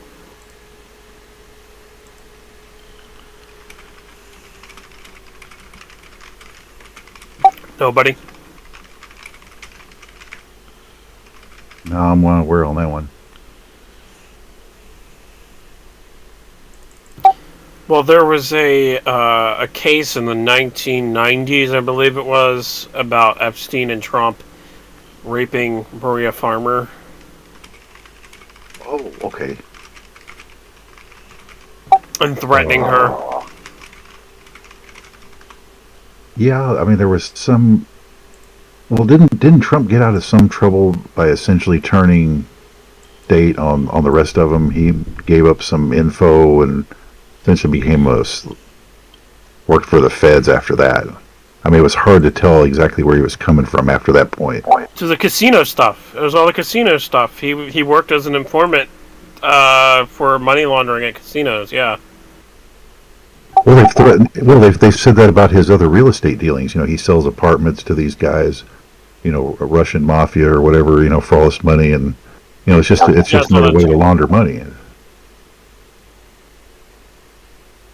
And how do you bankrupt a casino anyway? I mean, how bad of a businessman are you, and you fuck up a casino? That's a good question, because I mean, literally, a fucking casino is where you're getting the most possible fucking money. Yeah, and it made money. Yeah, his whole deal lost money because, you know, it's Donald Trump. He's got an expensive lifestyle. But the casino made money. But hey, QAnon says he's a great businessman, so he's a great businessman. He never went bankrupt 5 times. You know, that's a conspiracy theory. Nah, that's a part of the plan. That's a part of the plan. Oh, that's right. I forgot. Part of his plan, you know, for himself. Trust the plan. Man, that's pretty funny. And if you look into the stuff of him working with the feds and working to go after money launderers with these casinos, I think it's pretty fucking funny.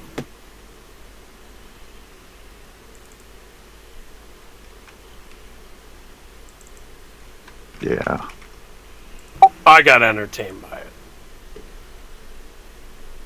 Well, he's going to run again. Looks like in 2024. So whatever, man. Get ready for another bullshit of an election. You know. Fucking save us. And I don't know. You know, can they keep Biden going till then? Can they animate his corpse if he does die? You know, because you can't run Kamala. I mean, you know, she's another cackling weirdo like Hillary and the rest of them. Man. She doesn't know what the fuck's going on. She's good in the sense that she'll do whatever she's told, and that's why she's there, but...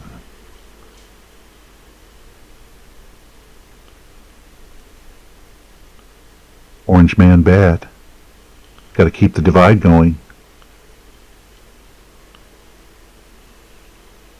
I think that one actually worked on people, saying like Orange Man bad. They actually thought he was bad.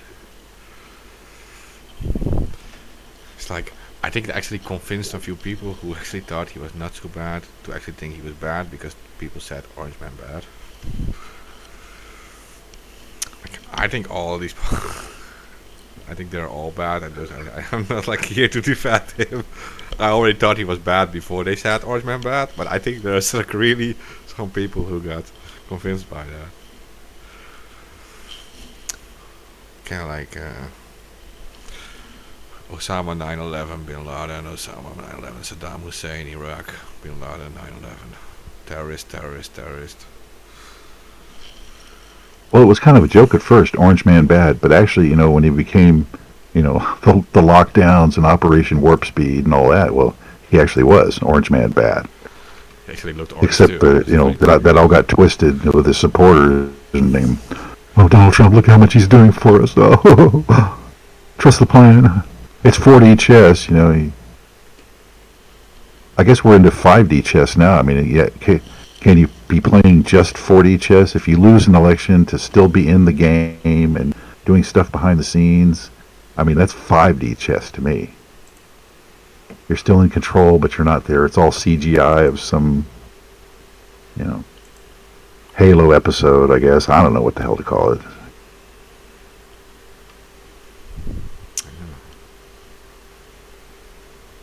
They're just way ahead of us. But they're not okay. So they're now planning that whole 10-year plan up to 2030. And actually, phase 2 starts 20 years after phase 1 started in 2001, right? And it's like, and they start this whole plan, and then there's this 10-year plan till 2030, and then in 2030 they start like a next phase thing, and it's like they're doing it so well planned out and all like calculated that they're just pushing it in our face, and there's like nothing we can do about it. It's like literally there's millions and millions of people protesting in the street. If you're thinking worldwide, there's a million mass march. Well, there have been marches where there are 10 or 20 million people in the street worldwide. I think a lot more even. I think this Saturday there's going to be tens of millions of people in the streets at the same time, and there is nothing changing. Like, no, and I mean that's a big clue. It's like, okay, despite the fact that you have millions of people in the street, and we're openly doing it in your face, you still won't do what needs to get done. That's how they know they got you. yeah, well, I spoke to a few of these people. I said like, you need to stop hugging. You need to stop hugging fascists. It's okay to stay peaceful, but you don't have to always say like, hug everyone, hug the fascists. That's what people did in my country when the Germans conquered our country. They hugged the fascists until the actual opposition was gone. It was slowly removed, and only the huggers remained. And the huggers were the same people who put the Jews on the trains. So fuck off with that shit. Stop hugging these fascists. You can stay peaceful, but you don't have to hug them. It's like it's so fucked up. Like they're all like spreading only these hearts and stuff. Nice, all love and things. But at some point you have to just say like, you can. This is where it ends now. Simple. Well, that's kind of the Christian response, or like a church response. You have to love your enemy and turn the other cheek and all that. But it's funny, but this enemy, work. Yeah, the enemy really doesn't care about you hugging them, right? Like, okay, hug me some more. Like, I'll like kill another million of you guys. I mean, Jesus wasn't no punk ass either. Like, well, there's those two sides though, and see people. I mean, they will more than relate to the turn your cheek and the soft side of Jesus, but they pretty much won't relate to the sell your cloak and buy the sword type Jesus. That's where they run into problems, or the whipping the money changers. They it's violent. We can't do that. Well, it's all part of the same story, but see, you'll do half of it, but you won't do the other half because you don't know the fucking difference, and you're too big a coward. That's why. So how can millions of people be protesting and you don't get anywhere? Well, ironically, Jesus was actually against religion, and people don't know that. But the man who is known as Jesus was actually against organized religion. Yeah. He did it. Yeah. Oh, I know it's true, but like, it's just so ironic that he was turned into an organized religion. Yeah, the biggest one in the world. Yeah, Well, it served a purpose, you know. it served its purpose, but Yeah, it's just funny because he was against religion and he was fighting against the Roman Empire. I think it was, right? The Roman Empire? Yeah, back then was the original Roman Empire, and later became the Holy Roman Empire. The Catholic Church adopted him as their religion. Yep. But only because Constantine switched from the multi-gods concept to the one god concept, because Jesus was so successful. Yeah. But he was actually against religion and he was against government. Like, true facts. Those two. And everyone seems to not realize that those are universal truths, and they are. And That's the political tactic of co-opting a message. That's a classic. Okay, it took them, at that time, hundreds of years to get it done.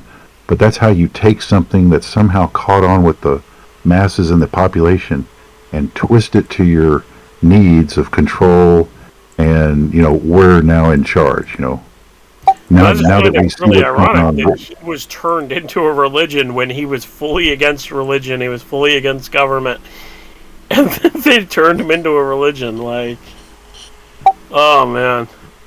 Yeah, and you rewrite a new script and all this, it's just like, but it's all part of the same scheme, Well, this is not new. Like the Romans used to do this, and like the Romans also, the areas they conquered, they usually built their churches on all the sites which were already considered holy by the local tribes, because it was much easier to adopt the local religion.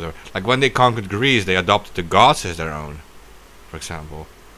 Like those Greek gods. I just saw the time and I have to go. I have to be up like early tomorrow. Yeah, we can end this anyway. It's like super late. Yeah. I just looked at the time and I was like, wait, what? No way, that's fucking real. Jesus. Having too much fun.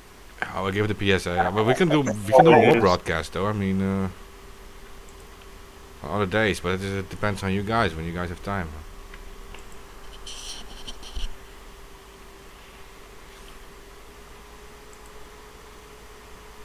At this point, make sure to spam neuter your politicians and lobbyists and bankers and military contractors and royalty.